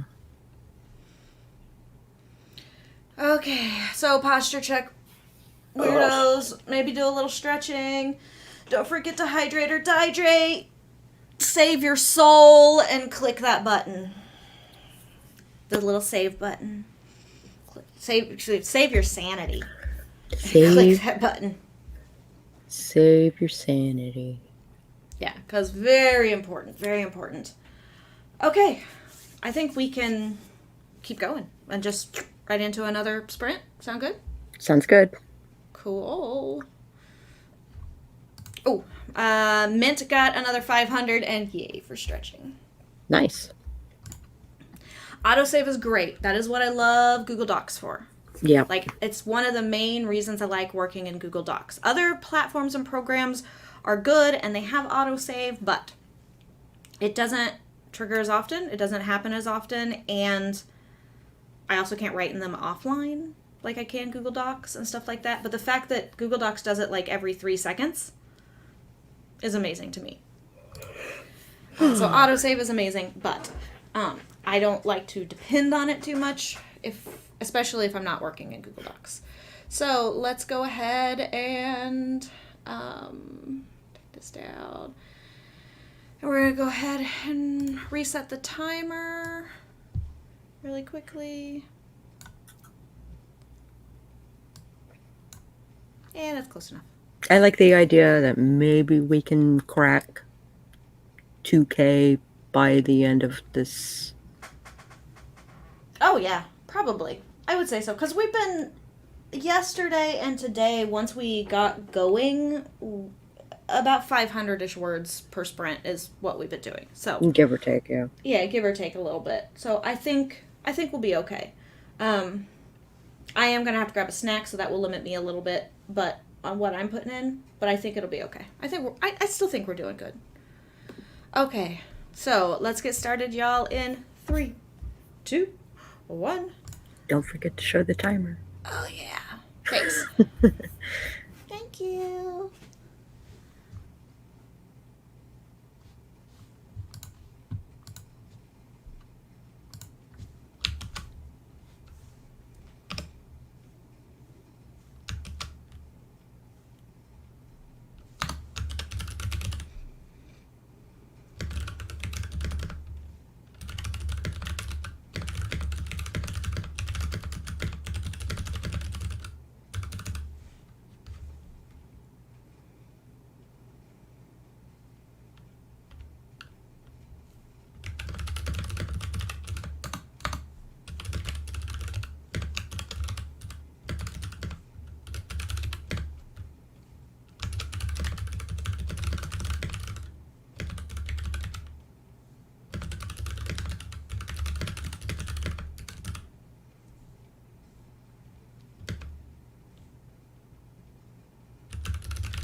Beady deep, beady deep, beady deep. Beep, beep, beep, beep, beep, beep. Okay. Give me 1 second. Cool. So how did everybody do? Pretty good. Pretty good? Wrapped up the scene. I hope it has the impact that it's supposed to have. All right. Oh, I'm still sharing. Sorry. I just take that off there. Okay. That's cool. I think it will. I'm sure it will. And I'm happy to do the translations of naughty words. Yeah. So that's not a problem. So I finished up the scene that I've been working on mostly. So that was good. And then I'm into the next scene where where the nurse gets her out. Where Nurse Gerard gets her out.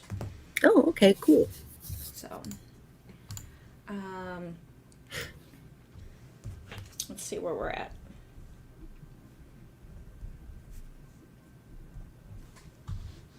On our good old calculator.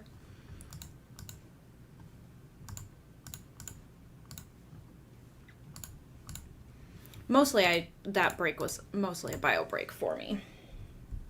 Right on. Yeah. So we got 651 words that time.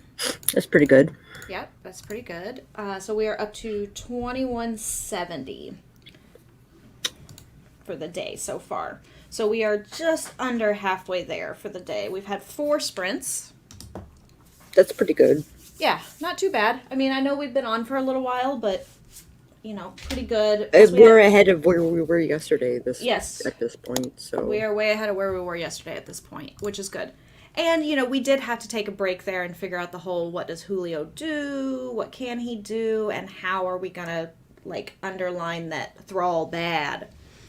Mm-hmm. So we did have to take quite a bit there. Let's see. Katrina is back. Good to have you back, Katrina. Good to have you back. Just sitting outside to enjoy the fresh air. It's Cool. good, especially after you are cleaning the house. You kick up all the dust and you kick up stuff and you just want to be not in the house, so it's good. Heather did some reading, wrote a quick email regarding the art show at Necro, and Cool. Their kid woke up from the nap, so off to do family things. Glad you could be here, Heather, if you're still here. Kitty wrote 706 words that time, but that was a 10-minute because they had to sesh first. Okay, cool. Okay. That was 706 words in 10 minutes? Goddamn. Dang. CB did some practical stuff, washing the trousers that they intend to wear to the airport on Wednesday so they can hang them on the hot horse and have help to iron them tomorrow. What is a hot horse? I don't know. Is it an ironing board? Or is it a drying rack? Drying rack? Maybe a drying rack? I'm thinking a drying rack so that they can iron them tomorrow. A hot horse. I'm curious about that. Gibby's excited about our word count. Heated clothes dryer. Oh, okay. All right. Like a drying drying rack. Gotcha. Okay. I was like, hot horse. That one's a new one. I hadn't heard that. Yeah. Right Heated on. drying rack. Cool. So we have practically nothing in Arizona is extra heated because we can most of our washers and dryers even are outside, on our back patios or on a side patio. Not mine, but in a lot of houses they are. And most everybody only has a washer and doesn't bother with a dryer.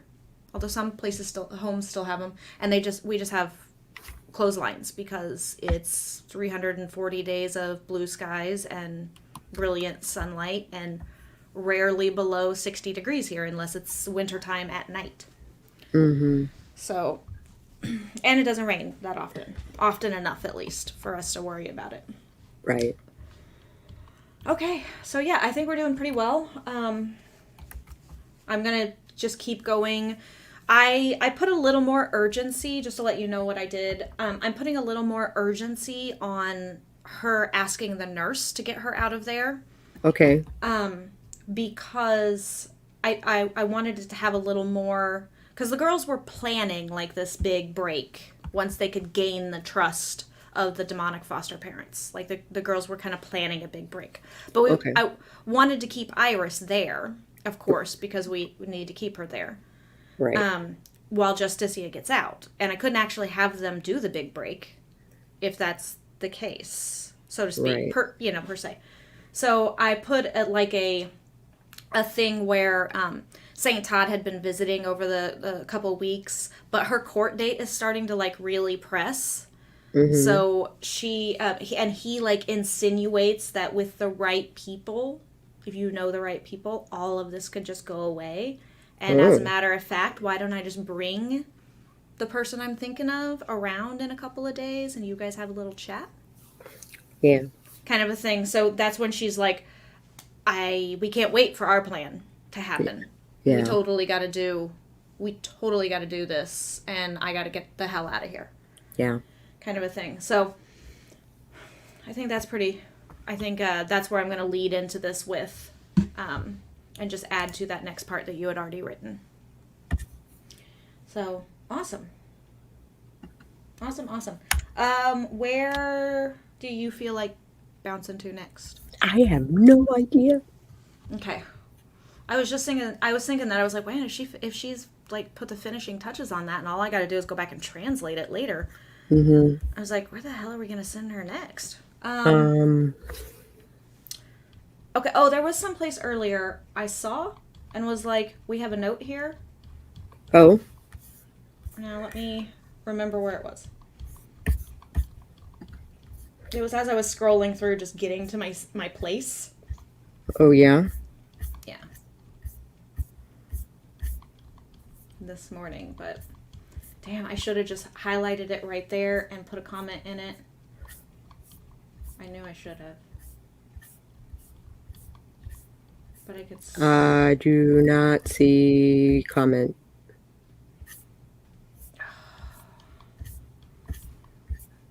Damn it. Okay, hold on.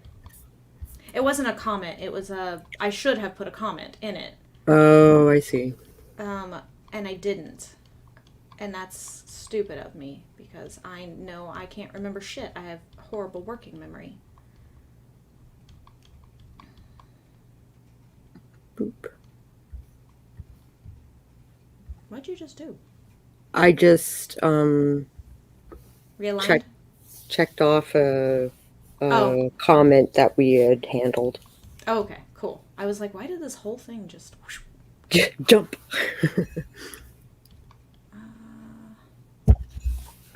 No, we even did that. I mean, I can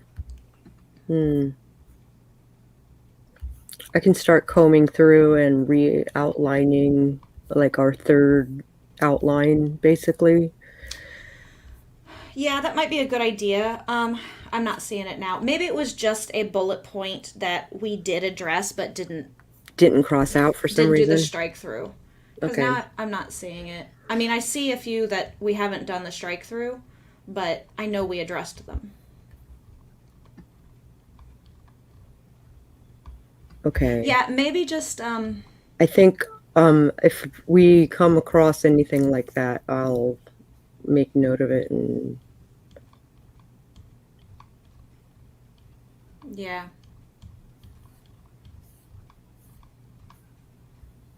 yeah. Okay. Well, no biggie. So yeah, maybe go ahead and do comb through if you want. Add here and there and start doing the re-outline. Mm-hmm.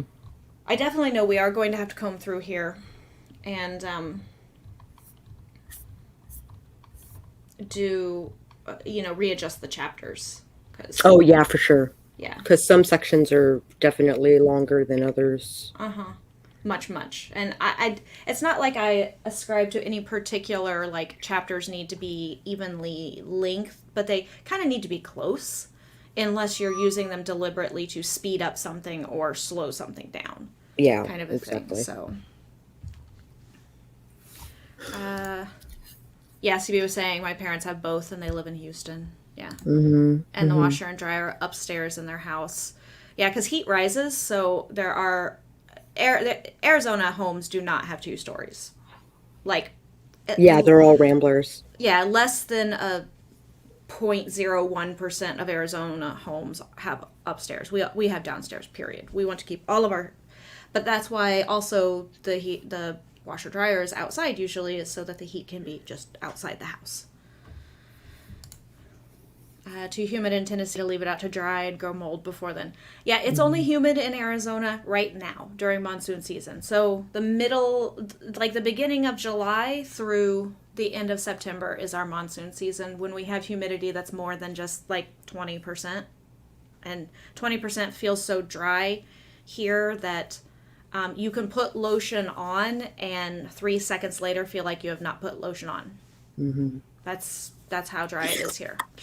It's just all sucked up. We're exactly the opposite. I live on a swamp, so it's humid all year round. Yeah. Yeah. We grow mold before it dries out. I Outside. mean, things get moldy here because like if it's all crumpled up and it's wet and you leave it out in the sun, it will mold. Mm-hmm. But like if you lay it flat or hang it over a rack or pin it to a something outside, it's not molding. Cool. It has rained into my car, like in through a window or something, and the heat has literally dried it within an hour after it stopped raining. No mold. Mm-hmm. Katrina said there's a pretty blue-colored bird on their wall. Oh, he's gone. Wait, now there's 2 little birds feeding each other. Aw, tiny seeds. So cute. I think there's rules in Texas about hanging clothes out or something. We get the weather to do it over here very rarely. Yeah, well, that makes sense. That makes sense there. You're rainy a lot. Yeah, Texas, like, a lot of places there are neighborhoods in Arizona where you can't have a clothesline, but you can put your clothes out, like, under a porch and hang them to dry, but they can't be, like, in the yard and hanging. Oh. What's happening, huh? Huh? What? I don't know what's happening, Kibby. What? Meg goes, just got to a very dramatic point, final big bad thing of the book. I'm going to take a breather for, like, a sprint to calm down. It's good. You can get I know. I kind of need a little... After that? Probably. After that scene, I kind of need a little smoke or something. After a little bit of a mind fuck? Uh-huh. Yeah. So, if you need it, you need to go smoke. I'm going to take this, because I used most of last break for my bio break. So, if we've got a self-care, then self-care. But yeah, you can get there. Yeah. When writing the intense things, you can get there really easily. Kirby can't wait to... Kirby. Sorry about that, Kibby. Kibby can't wait to go get back to Cali weather in a couple months. It's the one thing I miss. Oh, that was from the striking comment. Oh. Yeah. Yeah, so with our beat points... we actually... So the way we handle it is we have an outline, and then we write on the outline. And the outline is like bullet points, like telling what the scene is supposed to be, and... Let me share and kind of like show what Sako's talking about. Let me put it in easier to read mode for you guys really quickly. Oh my gosh, your purple is so dark. It is on there, but it's really bright and white, isn't it? Yeah, it is. Okay, so what Sako is talking about, let me show you guys. So, well, that wasn't a very good point because it only had one. So, like, right here is our beat and our outline. Like, in our outline. This part that I'm highlighting now, right now. This was our beat. That we knew we had to write this whole scene that came right before it. We had to write it to this purpose, to this end. And we have several of those. Oops. We have several of those throughout, like, the whole thing. So, it's, like, you know, here's one that has a little sub beat under it that we need to get to. Mm-hmm. Some of them have much bigger ones, but usually it's, you know, we just chunk out each one and put, you know, right to the point of the beat. Right to the point of the beat. Mm-mm-mm. Yep. Yeah, under each of these. So there were just a couple that we had in here that we hadn't done the strike through of, hey, we checked this off the list, kind of a thing. Yeah. So I'll comb through and see if there are any scenes that we didn't write and stuff like that. Yeah. Yeah, so that'll be kind of your just like general review for today. And then of course I'm still working on I'm still working on Iris. It's like Iris has been my weekend. Yeah. But we've got it's much fuller chapter than it was before, and it's a lot of information to put in here. Like it's a lot without like dumping. It advances the plot really quickly in this spot. It's a pivot point. It is. So, and like I said, this was the character that she and I were working on. That was a character we thought was going to be kind of a throwaway story, a little bit, kind of a little bit, just a little bit of a secondary story to give a little weight to another side character, and she's become the backbone, the tree branch that all the bulbs are hanging off of.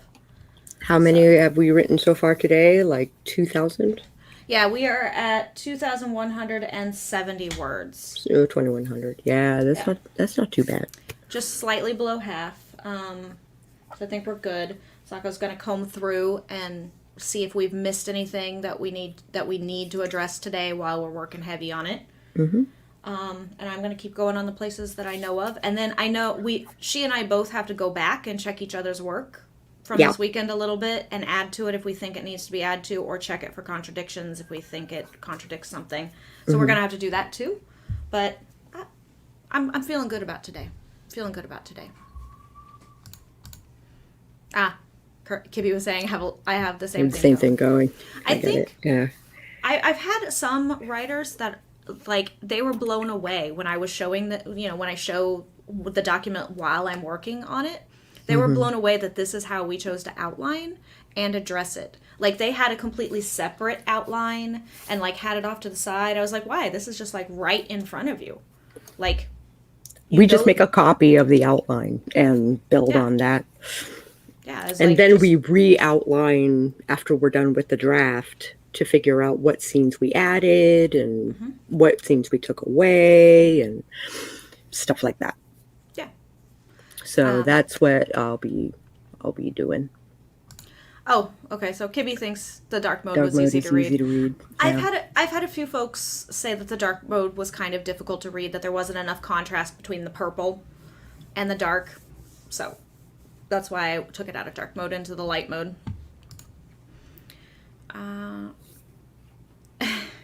Last time CB and their mom went to Orlando, they made the mistake of going on the Bluto and Popeye Rapids and got absolutely drenched from head to toe. About 90 minutes later, we were dry.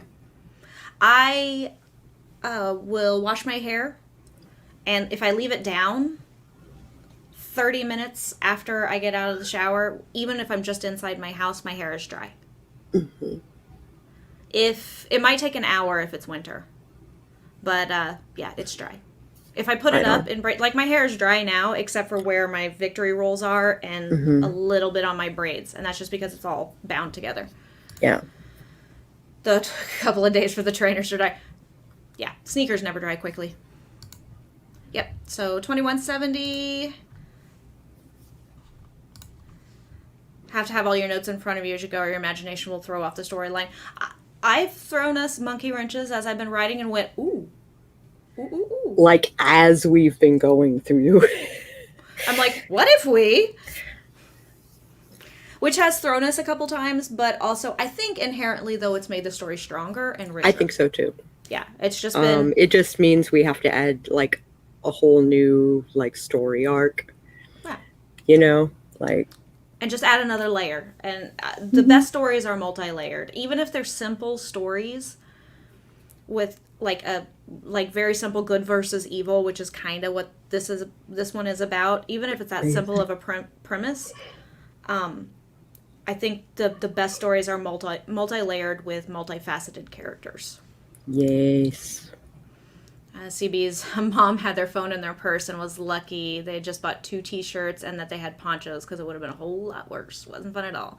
Oh. Yeah, I'm surprised they didn't tell you to take all your electronics out and put them in one of the lockers. Take a shower before bed, wake up with it still wet, especially in the summer. Yeah. Not here. Okay, cool.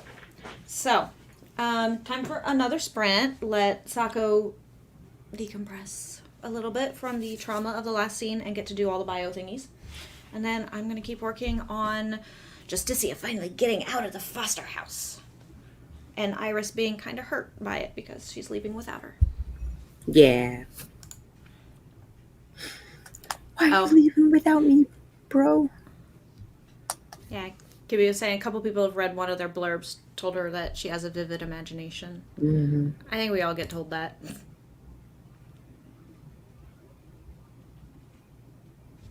Can manage to braid hair by itself. It goes really curly when I let it down. Glad we don't live in the time of the book Little Women. Little Women. Yeah. Yeah. My hair gets I don't know, decently wavy. I don't have very curly hair. I have very fine hair that has wave. Speaking of hair, Sako's got a lot of it. I've got a lot of it. I just don't wear it up down very often. That's true. It's very rare that I even catch a picture of you with it like down. Mm-hmm. So. Oh, I pin and braid. Pin and braid. Yeah, I can't do French braids. I've tried. I've tried. And they're terrible looking, and I just don't bother. And with my undercut growing out right now, I can't. There's like the hairs aren't long enough, so it's just got to be pinned in place. Mm-hmm. Kibby says that your and her hair are the same length. Cool. And right. I need to shave my head. This is too long for my taste. We're getting too fuzzy. This is. I shouldn't be able to do that. Yeah. Well, that is kind of long for you. You're right. That's long. I don't like it. Yeah, that is kind of long for you. All right, let's go ahead. Let me reset the timer really quickly. Not start the timer. Reset the timer, then start the timer. Yeah. That would be a good thing. That would be a very good thing. Oh, crap. Hold on.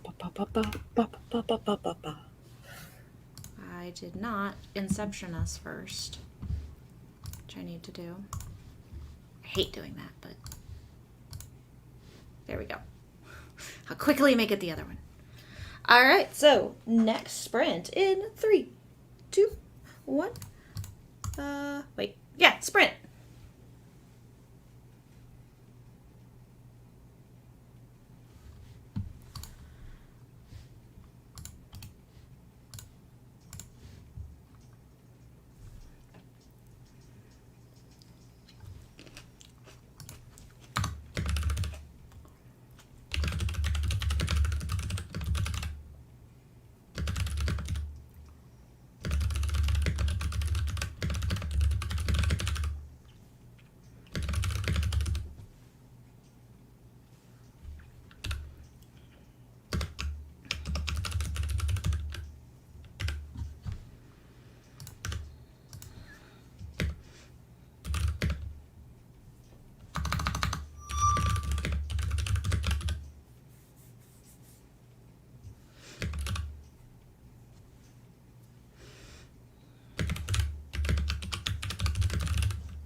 All right.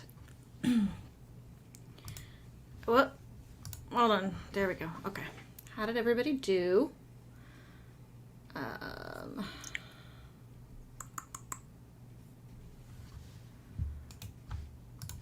Okay.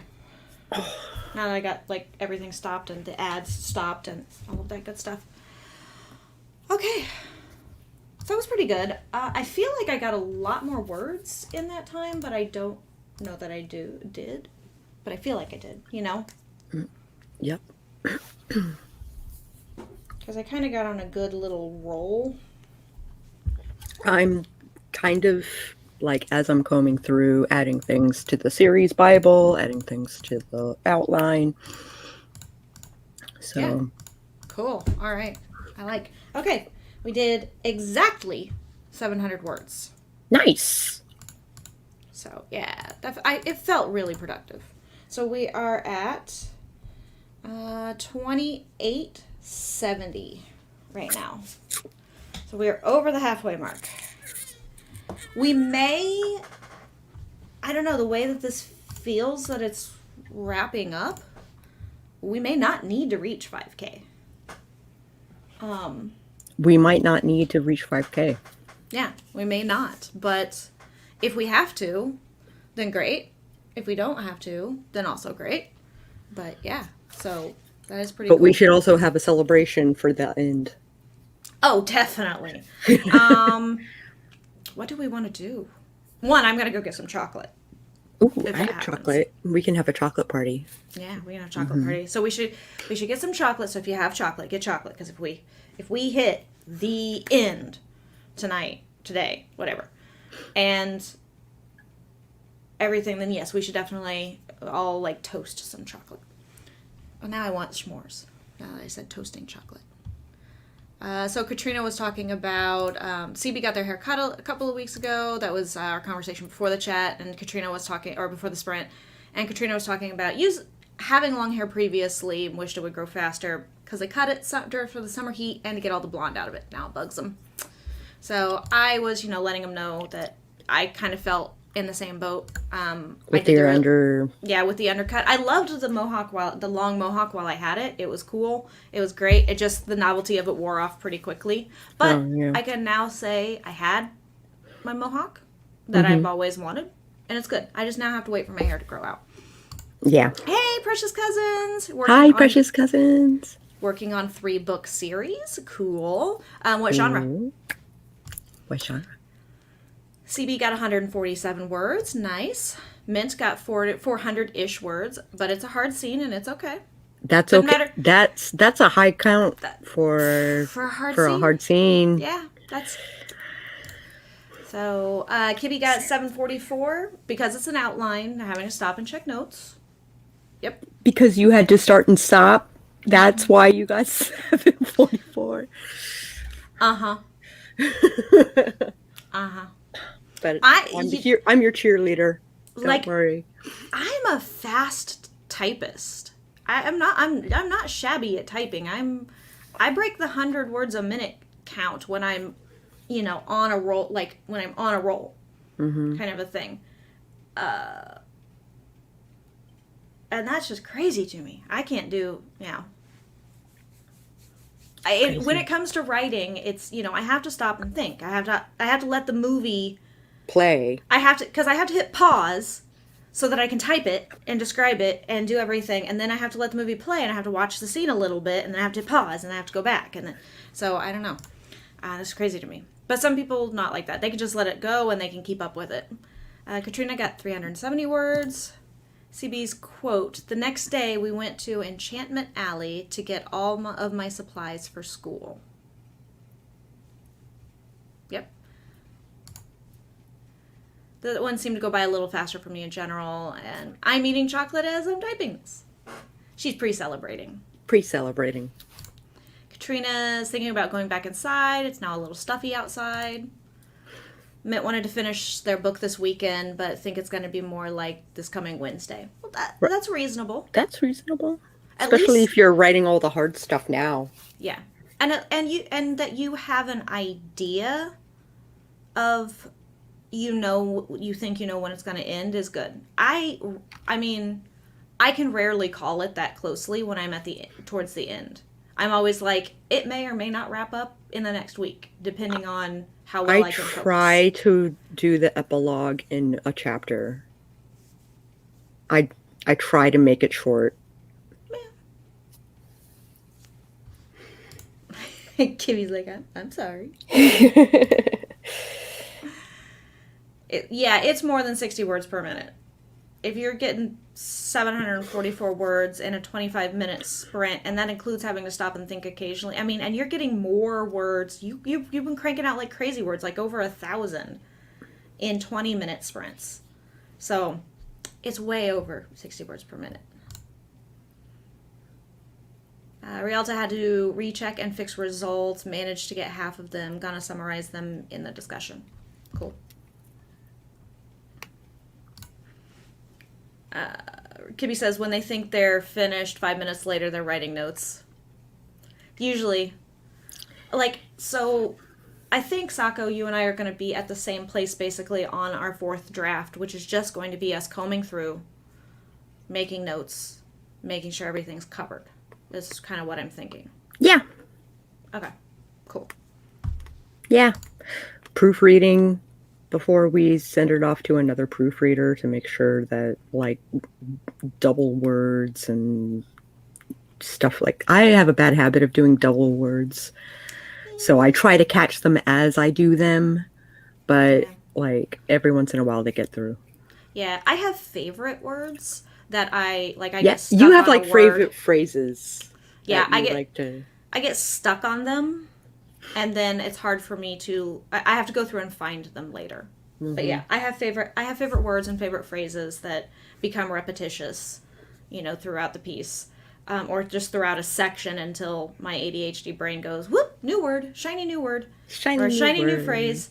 Although I try to keep some phrases as being character specific, like especially in dialogue. Mm-hmm. Like with Justicia, she talks about like saying, a lot.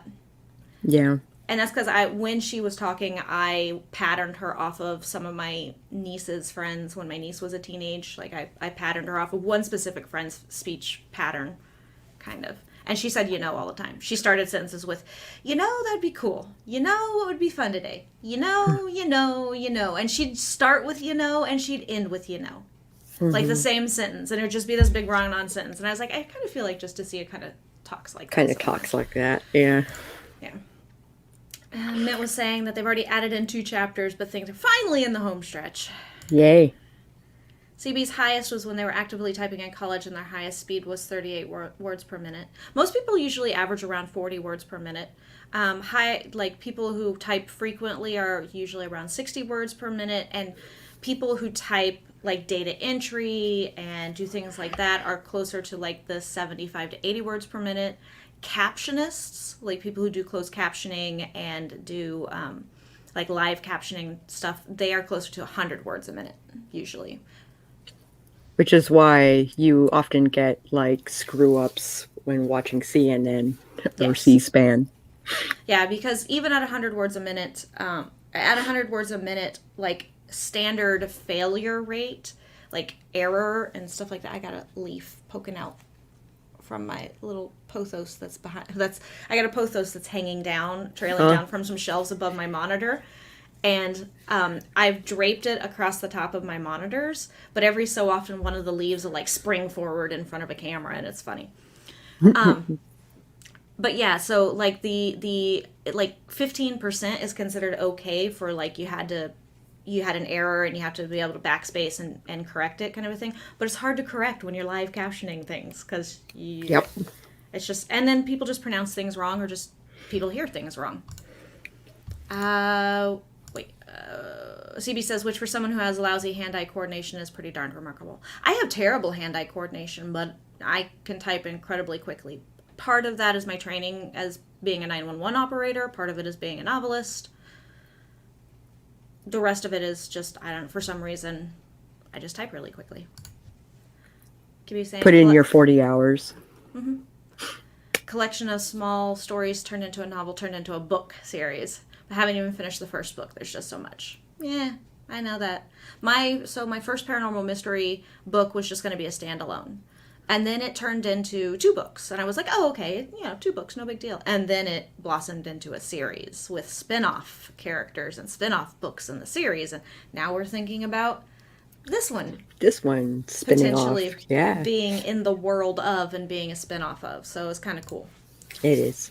Mitko's favorite words, had and felt. Very telling. Mm-hmm. I do a lot of, they had done something. They had did something, kind of a thing. They had eaten. They had slept. And I'm like, no, it's just they slept. And I have to go through and take out those little words. Those little words, yeah. Still really good. Worked for an admin for 20 years, yeah. MD Word is set up to change the words I use too commonly. That is cool. That's cool. Google Drive does not do that. Nope. Fantasy series I've been thinking about. CB said that they think before she retired 2 years ago, their mother could do 80 words per minute or something, which is hella fast. I have a friend who's a novelist. Is a couple of his books are back here on my friends who are novelists shelf, basically. That does. He can literally type 120 words a minute. I can watch him. He can type as fast as a person is speaking. He does have an error rate, though, kind of a high error rate, but he can talk as fast as the average person speaks. He can type. It's crazy to me. And Kiwi says, see, I'm 40. The first year is looking for employment. Words per minute based your salary. That's true. Yeah. I remember that. I'm also 40, so I remember that. A lot of it was, if you were working any type of admin work, it was based, your rate of pay went up based on your speed of type. Hi, Hey, Kenny! Wow, Mitt, your husband does over 100? Well, he's in IT. My partner has actually become a pretty quick typist now that they're doing IT exclusively. So, all right. So, I say we push for another 25. Did you get, taking all your stuff taken care of, Sako? I think I did. I'm making pages for the directors that are in the council. Cool. That's good. Yes, that's a good idea, especially if we are going to carry over some of them. Yeah. Yeah. All right, so time for another one. Spot has decided to rejoin us on the floor. Yep. I'm glad. I love when he's curled up. He just looks like a little cinnamon bun. Cinnamon bun. So cute. Glassdragon is actually in the middle of a Pathfinder session, so mostly paying attention. That's cool. Mm-hmm. We are we're just pushing for as many words as we can get out today, and then chatting about what we need to do, kind of a thing. Kitty is going to do a smoke break, at least half the sprint anyway. Did come in right after work. That is true. You did pop in right after work. He looked like a pizza to you yesterday. He's such a cutie. I might go pet him a little, but maybe not because we need the words. Although he's there as a very tempting distraction. Aww. Anyway, okay. Let's go ahead and bring this back up. Oh man. Burp, burp, burp. I gotta go back. Give me one moment while I get that queued back up. Hopefully I don't have an ad. I do have an ad. Let me get past it. It's like, no, it's been too long since you've seen an ad. Yep, pretty much. Okay. We're back up. So we are going to get started in 3, 2, 1, start.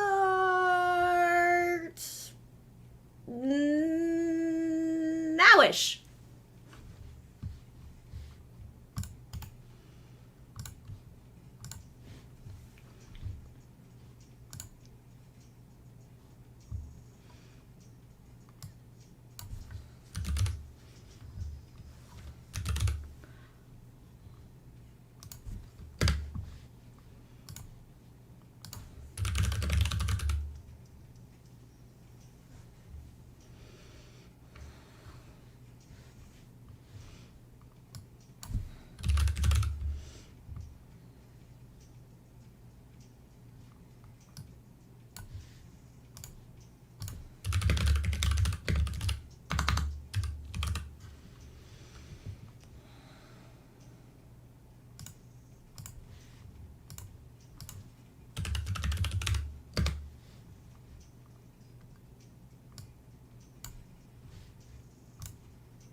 all right. We are at the end of that sprint. You know, I stopped counting sprints. Yeah. Hold on. We've had 4? We've had 5. 5. That was the end. That was our 6th. That was our 6th. Okay. Okay. I don't know when. You know, I was like, I don't know when exactly I like decided I'm no longer gonna do that, but my brain just was like, nope. Nope. Okay, so Alicia Noni, hello. Hey! Glad you're here. Good to see you. So I was actually just texting with Alicia, and she's like, "What you doing?" I was like, "I'm doing a 5K sprint." She's like, "You on YouTube?" I'm like, "Yep." She's like, "Okay." Good. So Katrina was transferring over previous Google Doc sessions to Scrivener. Mint Ghost had a big spider situation. Hope you got that all squared away. Oh, yes, back to writing now. Okay, yes. Back to writing now. CB was saying they are non-employable. Only learned to type at school because their handwriting was awful, and instead of holding them back till they got their handwriting better, the school decided they should learn to type. CB got 335 words in. Mint finished a chapter. Woot! 2 more to go. This one also wasn't a billion words long, which is great. Mm-hmm. Rialta got 255. Kibby, 464 words in 13 minutes. God damn. I know. Katrina, 124 words for the story and 48 words in brainstorming. Nice. Very respectable. Very respectable. Let's see what we did. What did we do? I go and get my trusty calculator. I wasn't quite as productive that time. I know I wasn't because I had to stop and think, and I rewrote and then took words out again and then rewrote again to make it not seem so contrived, because it was kind of contrived. Oh. So I was like, oh, this just seems too forced. So I went back a couple times. So we ended up doing 569 words. I know I did more than that because I actually took out a paragraph or two that I had typed and then went, nope, that doesn't work. Yeah, I got you. Yeah, but 569 words. So for today, we're at 3,439 words at the moment. So getting close. We are getting close. No, don't you dare. We want to know. I'm just gonna razz you about it. Throw shade. Be salty. Razz you about it. Razz you about it. CB's working on the first book in the Stark for President series. Again. Stark for President, we could do worse. Katrina also sticks tongue out at Kibby like I did. But we just gotta throw shade. We gotta be, we just gotta do that. Gotta have fun with it. So, yeah, I think we're, pushing along pretty well. I'm still at where Nurse Gerard shows up and is going to spring at Justicia from the foster house. Spring. Yeah. I just have to, I didn't know how I wanted to, introduce her at first, how I wanted to, start it. Mm-hmm. And it was awkward a couple of times. Oh yeah. Yeah, licking his asshole. He awake. He's pretty good. He's all up in that tail action at the moment. Mm-hmm. There's no way to be able to have a cat on camera and not have that occur. Yeah. It's not. But look, now he's got he had for a second there, he had his little centerfold. On the back elbow centerfold pose, where he's just hey, paint me like one of your French girls. Yeah, there for a second. So self grooming the putty time. Yeah. Yum yum yum yum yum yum. Yeah. Hey, she's probably gonna ask out of the room shortly. Always lighthearted teasing. Yes, you handle as long as it's all lighthearted. To me, haters. Yes. No, we're totally. It's totally all in jest and funness. And funness. Yeah. So, feeling pretty good. I like our word count. We're at 63,000 words. Almost 64,000 words. That's so awesome. I know. Yeah. We all just jealous we can't do the same. But, with the self-cleaning, that would be so much easier than having to get in a shower, do all of that, buy all these products. Like, I don't know. Maybe, yeah. Yeah, cats have absolutely no shame. Mm-hmm. They have no shame whatsoever. Well, that's not entirely true, because my Tortie is she's very demure. She doesn't like to clean in front of people. She goes and hides when she cleans. Unless she's just cleaning, like, her face or her paws. Yeah. But otherwise, I notice she never cleans in front of us. She goes and hides in her little cubby holes and does all of her cleaning. Huh. It's weird. I can't... We've had them for over a year now, and I don't think I've ever seen her clean herself. Like, other than her face and paws. Mm-hmm. She'll clean her brother, because Spot is her brother. Oh. So she'll clean him. And she's even started cleaning Josh now, the little Tux dragon. Oh. But she won't. Spot, what are you doing? Hey, don't chew on that. Who needs kids when you have cats? Hey, get away from it. Shoo, shoo, shoo, shoo. No, you can't play with that either. Hold on.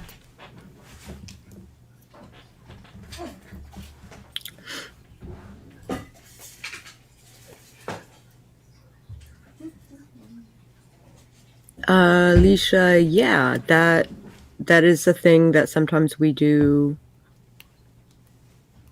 Okay. It's not always a book, but it's just a book this weekend because we are so behind. Mm-hmm. Yeah, has to be. Yeah, usually we're just working on one project or another, and the chat just kind of goes wherever. So, like, if you want to start talking about something, then we end up discussing it on the stream, kind of a thing. Boop, boop, boop, boop, boop, boop, boop. Yeah. I don't know, maybe. All my cats are rescues, so I don't even know how expensive cats are. Mine too. But they're all street bastards. I think we got Pabu for $200, I think. But she's a purebred. Yeah. Well, she's Himalayan. So. Which is it's a bit of a mutt already. Kind of. To breed into to get to the breed, they did a lot of combining. Mm-hmm. Okay. Yeah, we'll probably will. You want attention, don't you? Do you want your cameo? Meow. You want your cameo? Meow. Cameo time. Meow. Cameo time. Deal with the cameo for a second, and then I'll hold you in the baby cradle. Yeah. Oh, I got purrs. Oh, purrs. He's not quite as quick with his purring as he used to be as a kitten. Like, before I'd even touch him, he'd purr, in anticipation. But but he's got a really powerful little purr, and he will always give me purrs. Now let's violently rub the head and ears, because he and his sister like that a lot. All right, I'll baby cradle you.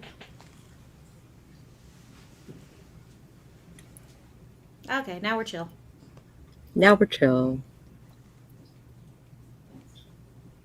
Oh, it's your baby. Mm-hmm.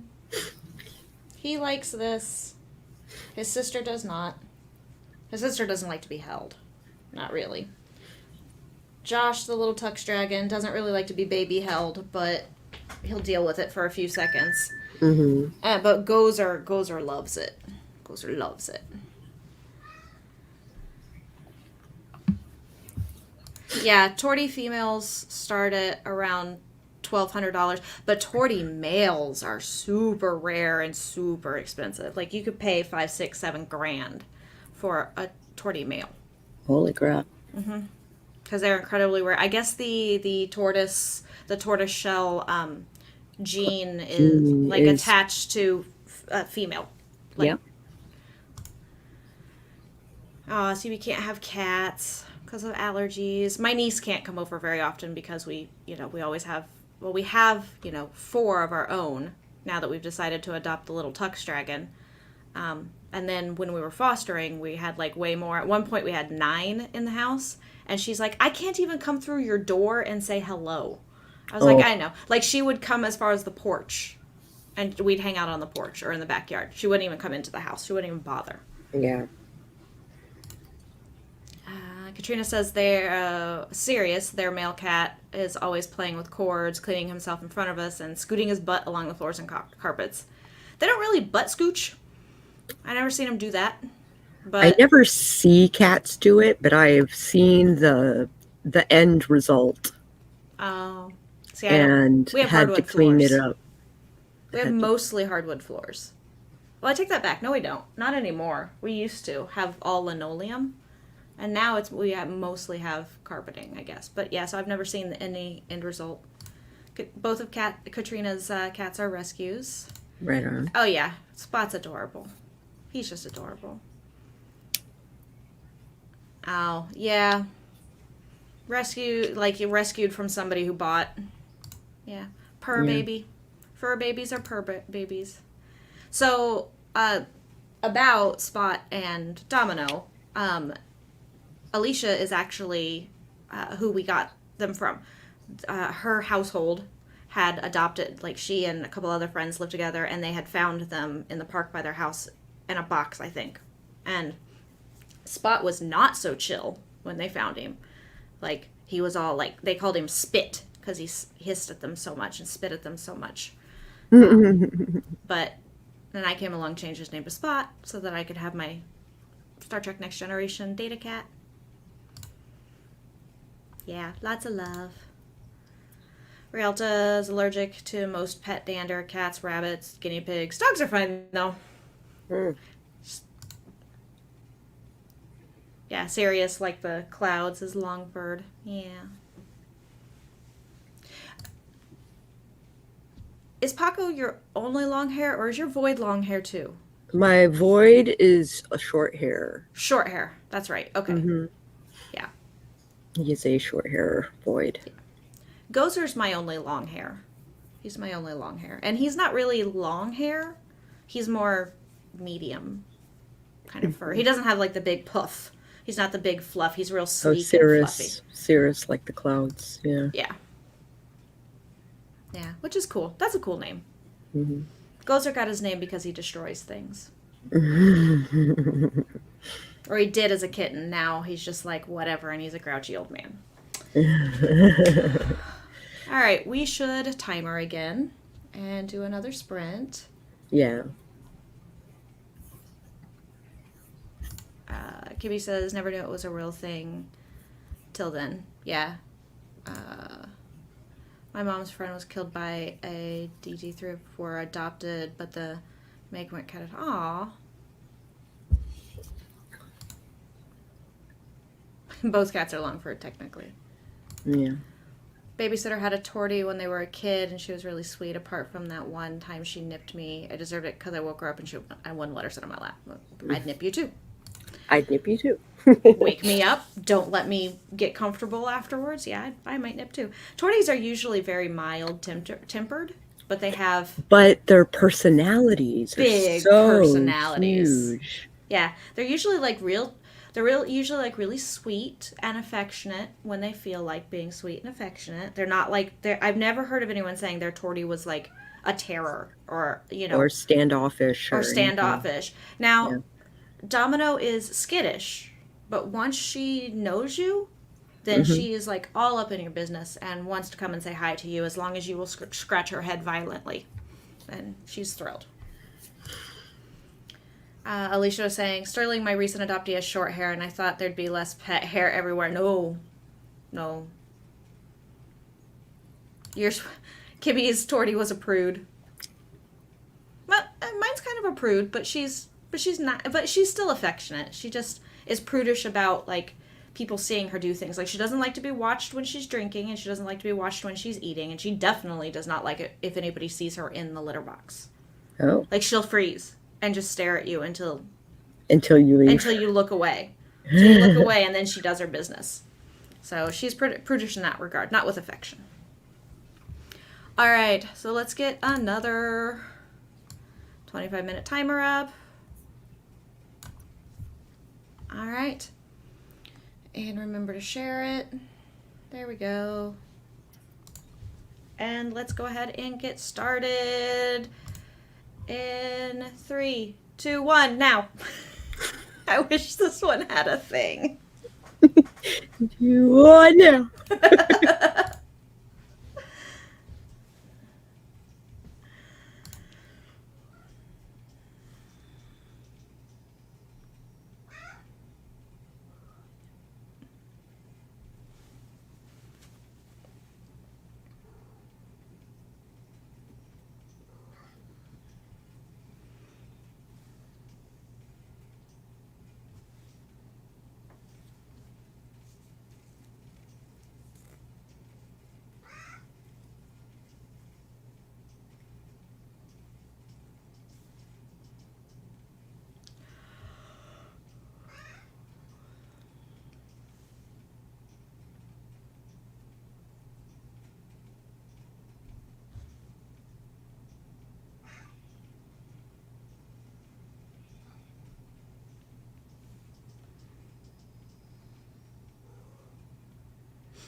Okay. I have no idea where that 25 minutes went.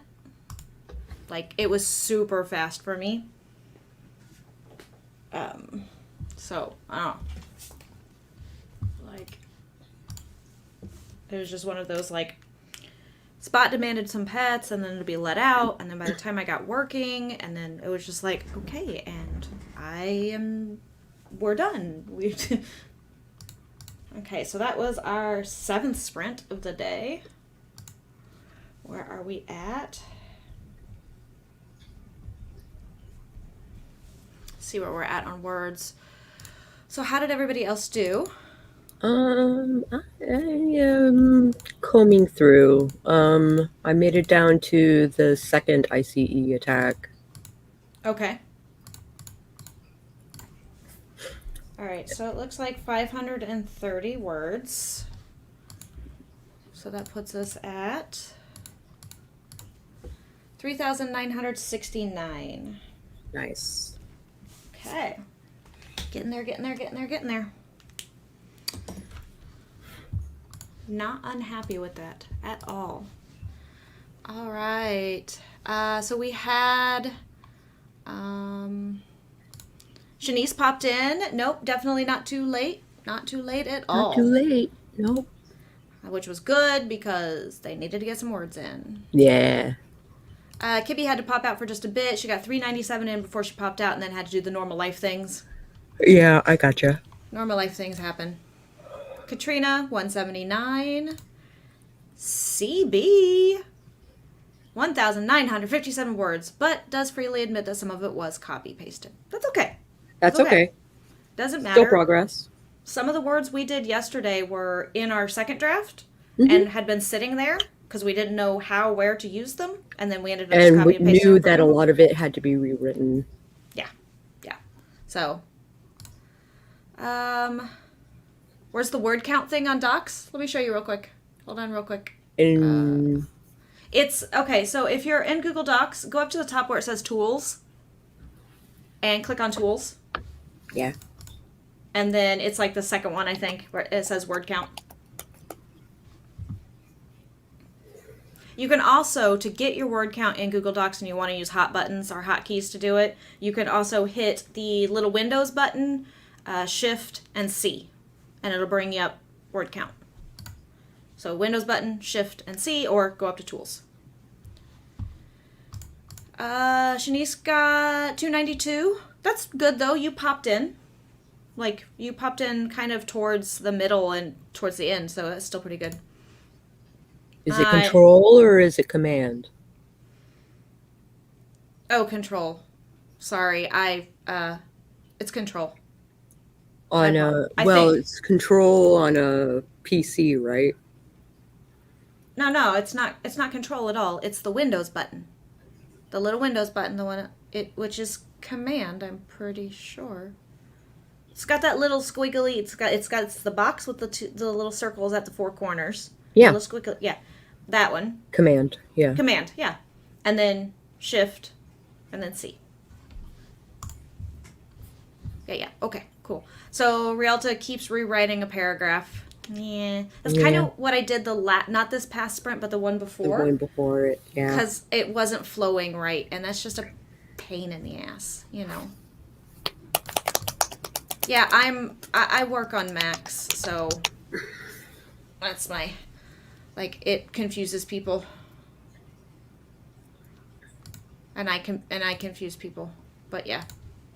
Shanice is trying to figure out how to make crime cases that are all linked together by a criminal mastermind for their MC to fight, but don't know how to make the crimes, and I don't know how to connect them. So I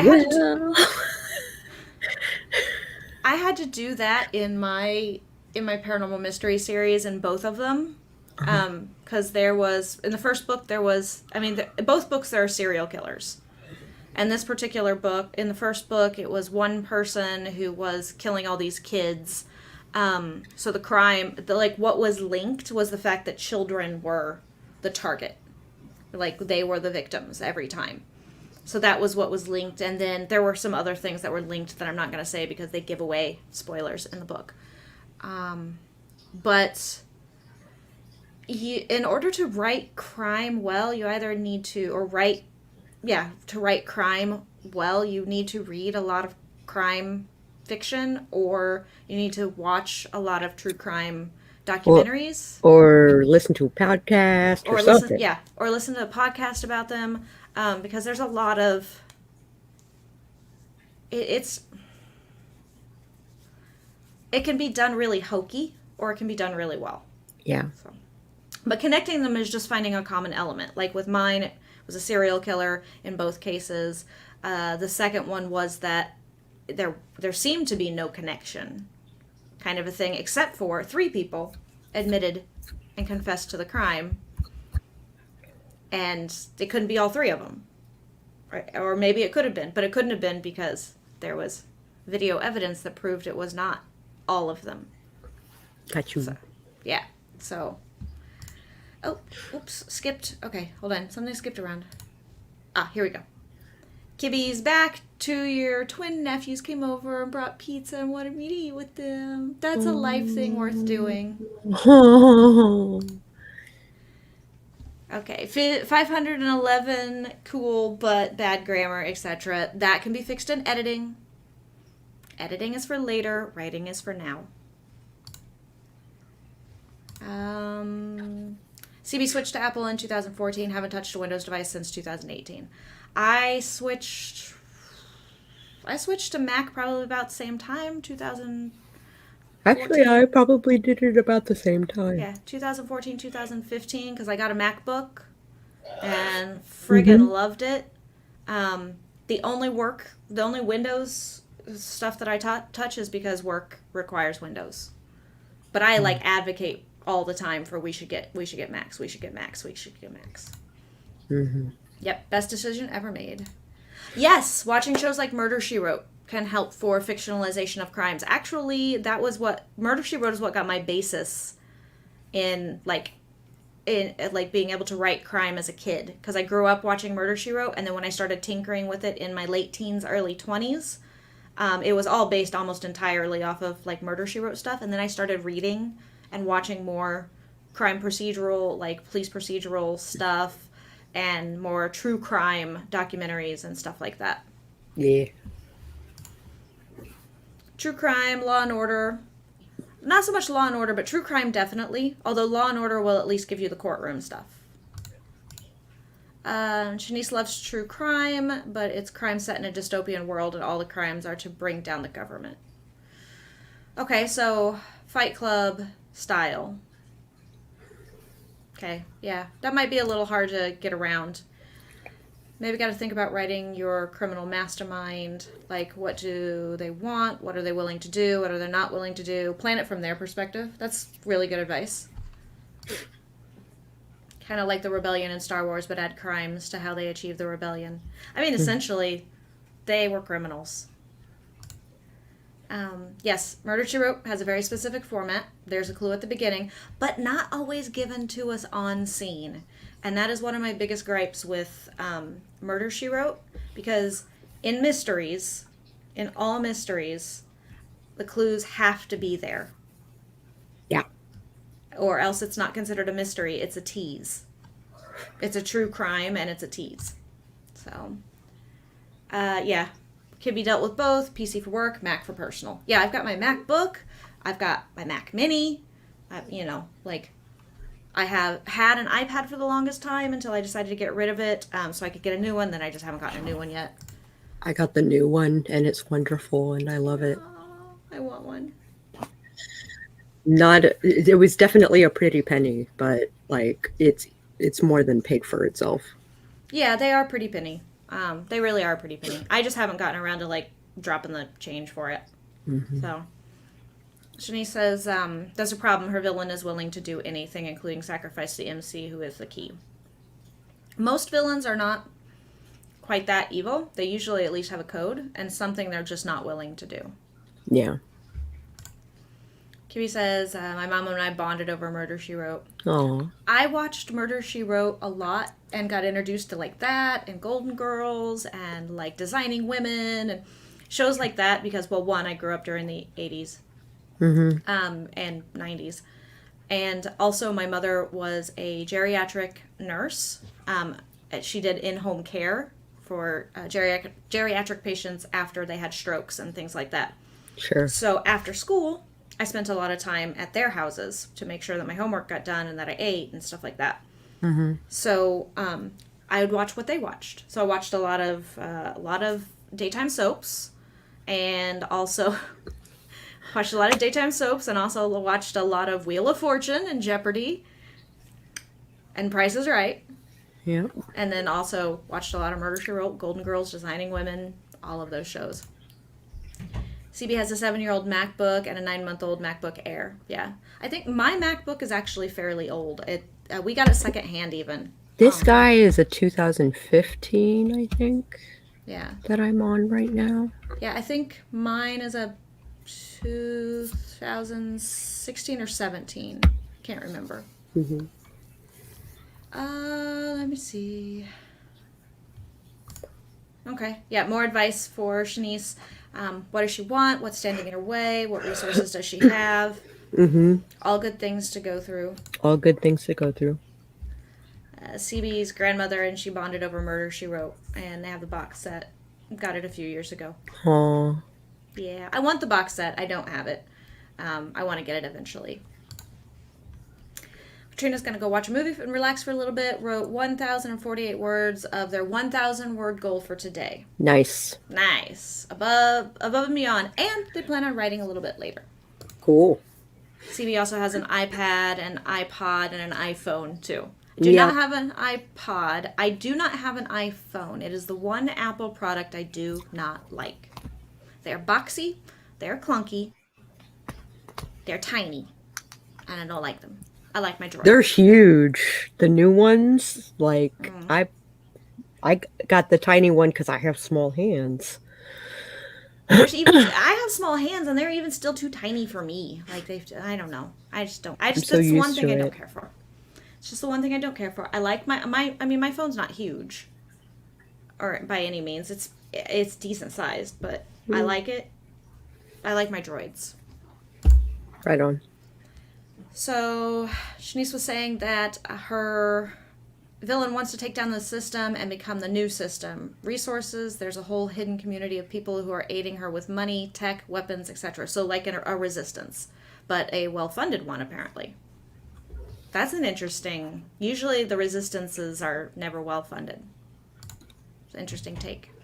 Kibby was forced to buy a new MacBook Pro last year after spilling water on it while painting when I had my art room. Oh no. That's devastating. So maybe a Mafia, CB was suggesting. Star Trek, and Murder, She Wrote. Star Trek I just loved. Like, I'm a huge Trekkie. Huge Trekkie. Can't see my shelf of original series characters I have going on over here anymore because they're not, like, behind me. But you can see my Spock duck back here, sort of. You can kind of see him just a little bit right there. Just a little bit. And then eventually I've got my Next Generation phaser down here on top of my books. Cool. I don't have enough books. I got a new bookshelf, and I don't have enough books. Like, my bottom shelf is still empty, but the cats think that I did it deliberately and sleep there on a regular basis now. Or regular basis as being last night when I put it together. Yeah. Okay, so they got to get the resources somehow. They're probably smuggling or stealing them. That might be doing other dodgy stuff like selling contraband to fund it. So if you play Grand Theft Auto or Cyberpunk 2077, or if you role play tabletop Shadowrun, that's all kind of ways you can think about how to do the crime, because those just like lay out crime. Watch Dogs too. Ooh, Watch Dogs, yeah, that's a good one. Her code is not to kill senselessly until she's forced. She gets the government and criminals who are already going to do it to kill for her. Yeah, she likes to keep her hands clean. Then uses the government to kill the criminals without trial, bringing to light their corruption. Definitely people willing to kill for her, so it could be Mafia-esque, but the Mafia's code is more restricted than her code. Well, so she could. So she's a well respected mercenary, adjacent with the mafia. So she, she's kind of freelance, but Michael Collins might be some good historical reading. He ran a spy assassination ring.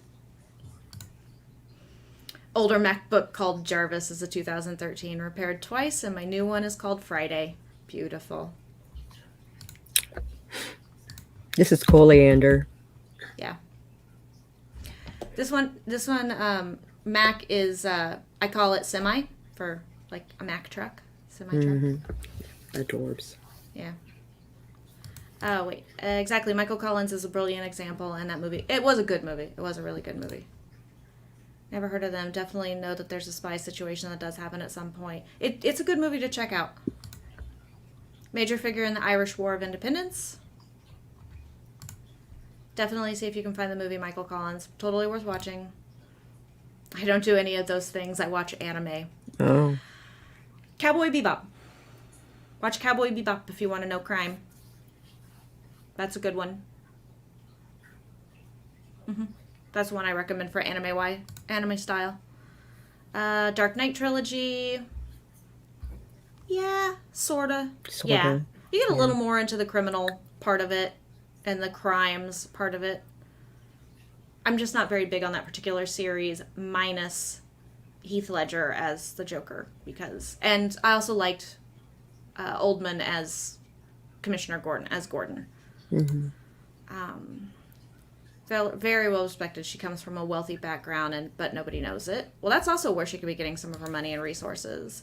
Have her bio done, just don't know how to create the crimes, and I'm too good to write this hard stuff. You're too good. You're too goody-goody. Too much of a Mary Sue. Ooh, watching Cowboy Bebop tonight. Yeah, I can't wait for the live-action movie. It looks amazing. And John Cho, whew. Mm-hmm.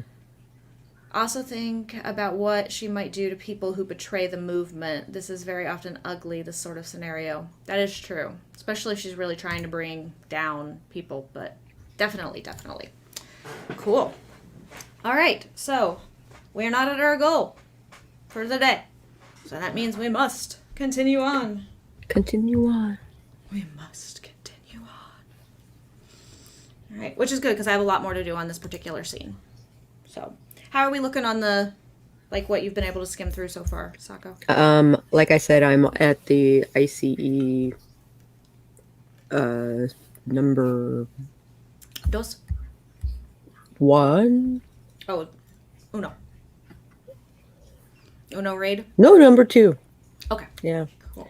I just wrapped that up, and now I'm on to Jerry getting bad news from Captain Ford, who is about to go into the series Bible.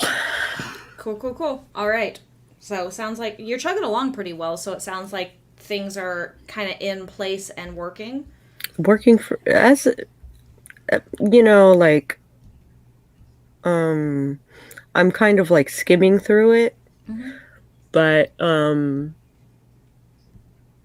yeah, it's coming together. Okay. I mean, there's going to be some rough stuff we still have to polish, but yeah. Okay. Cool. That is good to know. Let me go ahead and reset the timer. And I know it's going to slow down when I get to the second and third acts. Yeah, probably. But, is what it is. Okay. We got the timer up. And starting now.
Okie dokie.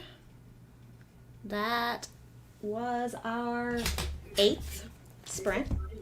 Yeah. So our 8th sprint, and let's see where we are at. I found a little scene that we missed. Okay. And now I'm at the Thrall House. Okay, cool. I'm pretty sure I finished that scene between the nurse and Justicia. I don't think I want to go any further with it, but okay. I might. I don't know. Because I haven't added in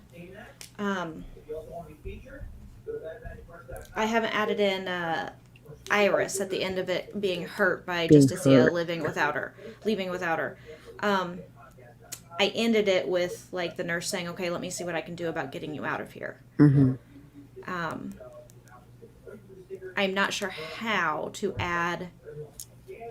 We Iris. Can add a scene where Justicia is actually picked up by someone, Saint Todd or Daisaku or something, and Iris being hurt by the fact that Justicia is leaving without her. Yeah. And we could do that. I think I know how I might just be able to tack it on in a couple of real short paragraphs on the end of this one. Mm-hmm. But I'm not sure. So that sprint, we did 822 words. Nice. We are now at 4,791 words. Damn it. And we were doing so well. No, I'm like... So we're gonna have to have one more sprint, but that's okay. We're gonna have to have one more sprint.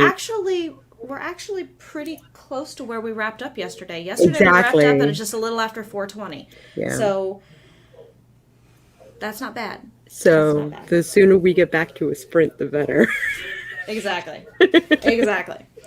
So we are, everybody, just gonna kind of dive right into another sprint. But I do at least want to recognize everyone's comments and everything. Okay. So we'll kind of plow through them a little bit. We got some recent comers. Yay! Yay, cool. Okay, wow, there was a lot of conversation back and forth about Shanice's litter box. Okay. Yeah, that's on my agenda today too. Mm-hmm. But Shanice's crimes and how to do them well, so like that's pretty cool. Let's see. Oh wow, I gotta go way back. Okay. All right. Look at how they could get wrecked, or how historical terrorist freedom fighter movements have done it. Growing up learning Irish history is probably an advantage. That's a huge advantage because that's a huge advantage. Yeah. Let's talk about a resistance. Yeah. To organized government and other things. So, like, try to approach it like you're trying to figure out how to topple the government yourself. Pretty much. Posture check really helps when you're focusing so hard. Pops up just at the right time. Glad I could help you out there. Oh my god. Yeah, I'm like popping my back as we speak. I find myself like starting to hunch, and then I start to feel it in my back and shoulders, and then I'm like, oh, I better put that posture check thing up. It's the New World Order character orchestrating the situations or putting the government and criminals in situations where a likely outcome will occur, like killing the criminals. You can't really put people in those situations when they're willingly entering them to please them. To please you. These people really believe in their goal and mission and think of her like a type of savior to their personal hell that is the government has put them in, so helping her is a small task. Yes, go study some Irish history. Yeah. Likely outcomes are none. They're willing to die for her and her mission because it betters the world, but of course they don't want to. Mm-hmm. Also, you might check out the more recent MCU's The Falcon and the Winter Soldier. There was a resistance of sorts within it as well, and it was pretty good, although the series was focused on the law and order side of it more.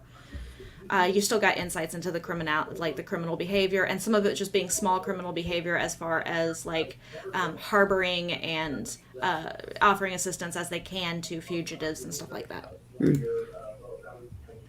So the criminals who die at present government know that it will occur and help her set up a way to expose the government. Yes, okay. And those ways to expose the government are done through crimes that the MC has to solve. Okay, all right, yeah, we're getting it. And as she solves them, she realizes that they're being implicated in crimes too because the system doesn't discriminate, which means they end up killing innocent people because they were simply there. In the wrong place at the wrong time. Yeah. So many plots are like especially crime based and mystery stuff. Wrong place, wrong time. So then it will all have to at least be highly premeditated crimes, no crimes of passion, etc. Yeah, further exposing the flaws in the system, exactly. And I don't know what they'd be. Well, these would be things like crippling things like that I can think of off the top of my head is crippling currency, crippling trade routes and transportation, crippling there's bioterrorism, there's random bombings, making people afraid to go out and live their lives, especially of government buildings, making government workers afraid to come to their buildings, i.e. look at Irish history. Look at Irish history, yeah. I know one needs to be the mass crime that exposes the government's inability to distinguish victims from criminals, but the rest, don't know. Yeah, decide if they're violent or not first. Who? Oh, Alicia's like, I have so many ideas. Her brain is popping like popcorn right now. I know her. The crimes. Okay. The crimes are definitely violent. Yeah. Hey, Chandra, good to have you back. We are doing at least one more sprint because we have just a little over 200 words that we have to write to hit 5K for the day. Yeah. Jennifer's Pinterest board is being a jackbutt. Like, is it just not letting you pin stuff or just giving you stupid stuff? Every so often mine gives me stupid recommendations. I have no idea where it got the recommendations from. Yeah. Yeah. Oh, somebody's getting kitty time. Someone's getting kitty time, yeah. Yeah. Yeah, look at that. Aw, he's getting a bath. There's love. Yeah. 863 this time around. Do words count if they're for one long string of profanity? Yes. Yes. Yes, they do. I had a whole part of book 1 of my Metaphysical Mystery series, like 2 whole paragraphs were all hyphenated because it was a string of profanity and like a thought. It was like a stream of consciousness that was going on in the character's head. But I had to go through and individually count the words because Word doesn't count hyphenated words. Or Google Docs doesn't count hyphenated words as 2 words. It's 1 word. Oh. Yeah, so I had to go through and like count them one time when I was doing a productivity sprint because I was like, okay. 1, 2, 3, 4, 5, 6. I was like, 8, that's 2 9, whole 10. paragraphs. Yeah. 3,174 today for Kibby so far. Nice. So far. 306 for Shanice working on a flashback before a migraine. And her first case, I'm stalling until I can come up with this case. Spence is here. Hey, lovely. Hey, lovely. Lots of happiness for Spence. 420. Yeah, that's when we ended yesterday. It was perfect for it. Spence is deep into the brainstorming today. Shanice, yeah, I need a sidebar with Alicia. Find each other online. Alicia doesn't have too many socials. Do you still have your Instagram? You could probably connect that way. It's like the only social I know you had for a while. I am unashamed either. I was on a stream the other night and I was on Twitch doing it, not on YouTube doing it. Even though Twitch doesn't exactly condone it, they don't like censor you for it. But I was like, this is my vape. I'm going to take it. I'm anxious and I still need to do shit. I knew I was going to like you for some reason. Viking history would probably help too. That's a lot of raiding, so basically crimes and stuff of that nature. Watching that and the Resistance is cool, but I wish it was bigger. Fear-based citizen support for law changes.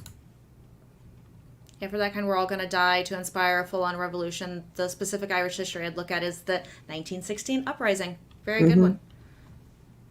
Yeah. Right. Oh, Lovey's times on the kitty.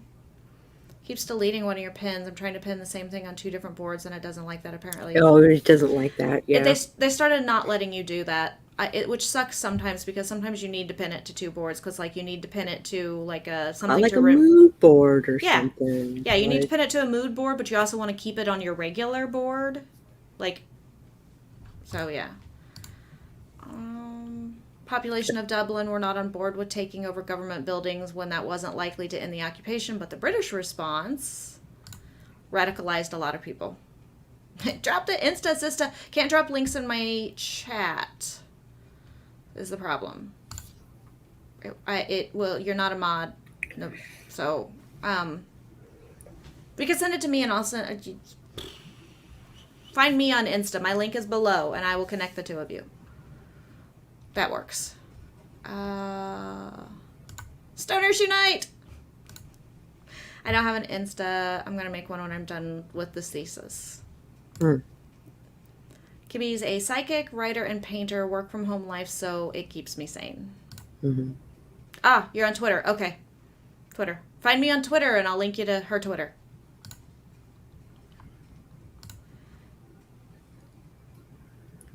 Still on the grind. We're not mad humans, but yeah, respect.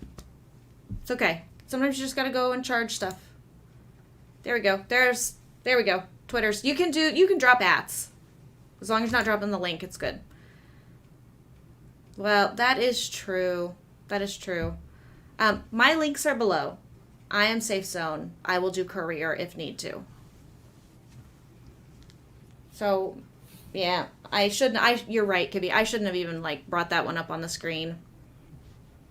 I am going to delete it just for future stuff. Oh, I can't. Okay, whatever. Okay, cool. Let's do another chat, or another sprint, because we've done some chat. Let me get it reset real quick. Okay, and I might be around for another, by the end of this sprint, maybe. If you have to pop off, it's no problem at all. I might need to. Yeah, if you have to pop off, it's perfectly fine. I am sure I can more than finish the couple hundred words without a problem. So it's coming up on dinner time and everything for you. All right, so ready, steady, shoot them if you got them, type them if you want them. Go. In now.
Beep, beep, beep, beep, beep, beep. All Oh my right. gosh. So, how did everybody do? I basically watched you type. That was because I made it through through what you had written up to that point. And I I was fi- just like reading, and I was like, oh my I gosh, you could leave it right there and we could write the end. I figured when you messaged me and was like, and I was like, yep, she's just sitting here watching me type. I was like, yeah, I feel awkward, but I'll keep going. I'll keep going. I don't mind having somebody watch over my shoulder. So I actually counted the words at the end of that scene because good. I was like, oh yeah, well, I know we hit it because we did really well. So that particular sprint, we did 509 words, putting us at a grand total for today of 5,300 words even. Putting us at our 5K goal for the day, putting us at a 10K goal for the weekend, specifically putting us at 10,832 words total this weekend. Wow. In 2 6-hour sessions. In 2 6-hour sessions. So that's not bad. 12 hours for 10,000 words is really reasonable. Especially, we stopped to talk. We stopped to brainstorm some cigarettes stuff. and We stopped for bio stuff. took care of ourselves. For kitty breaks. We helped people get through their plots. Mm-hmm. We had to get through some plots. Yeah, we did. So I am more than excited. That puts us for the story at 65,740 words. We basically could just be like, the end, we're done. Right here, and just go right into our next draft, which essentially we will. But you're also fleshing out my writing for the rest of the book.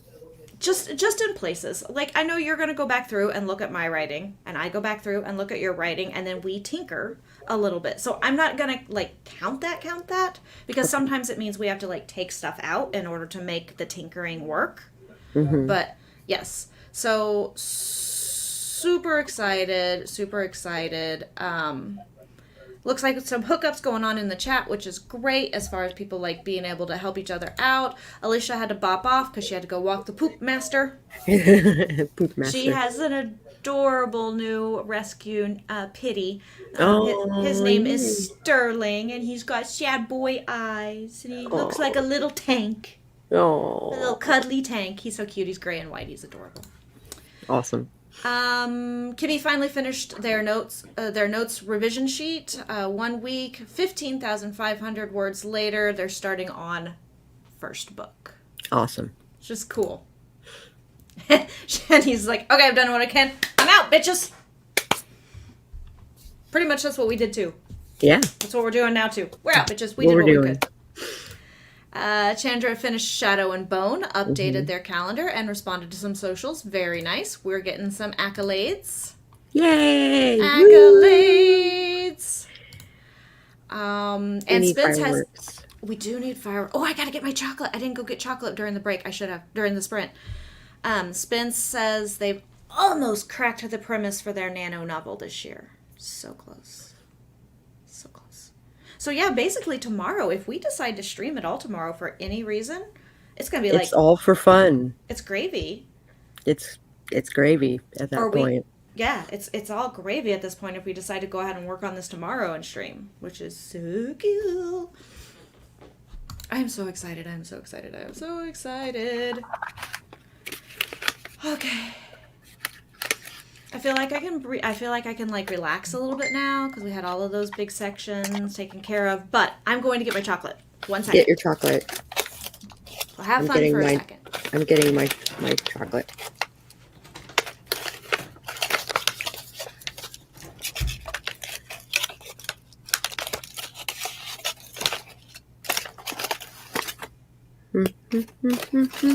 I have fancy ginger and dark chocolate. Chocolate.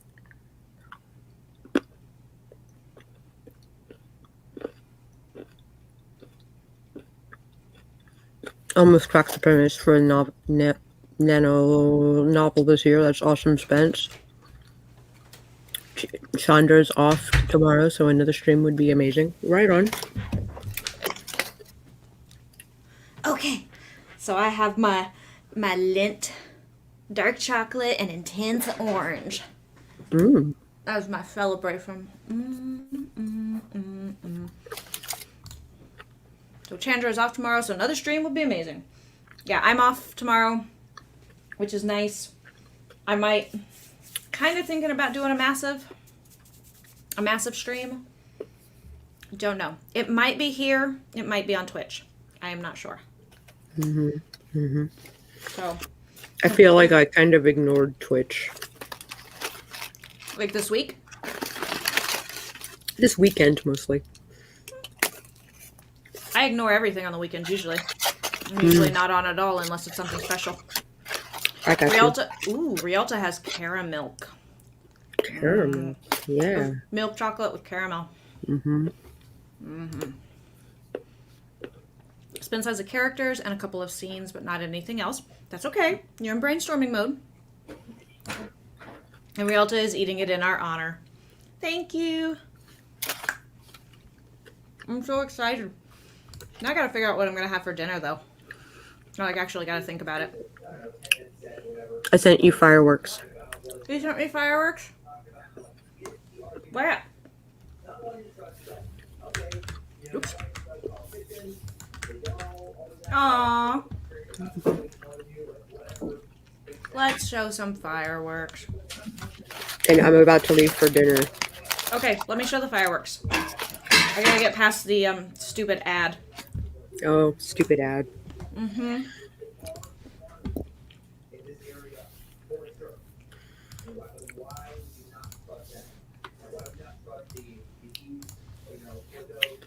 Yay, fireworks. Fireworks. Fireworks. We wrote the words 10,000 words. Yeah, we did. We did the Almost thing. 11,000. Almost 11,000. Almost 11,000 words.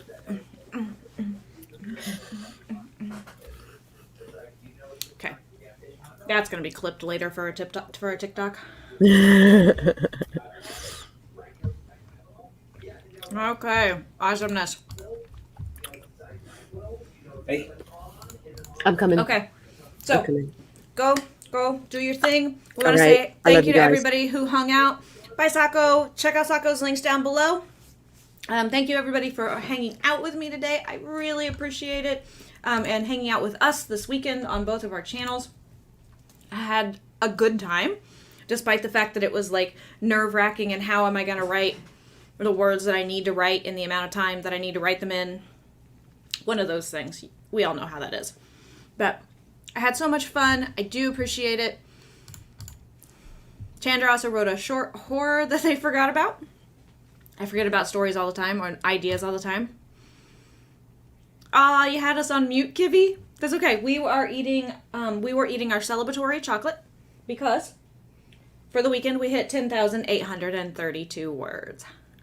I feel like every time I have to say that, I have to, like, take a bite of the chocolate.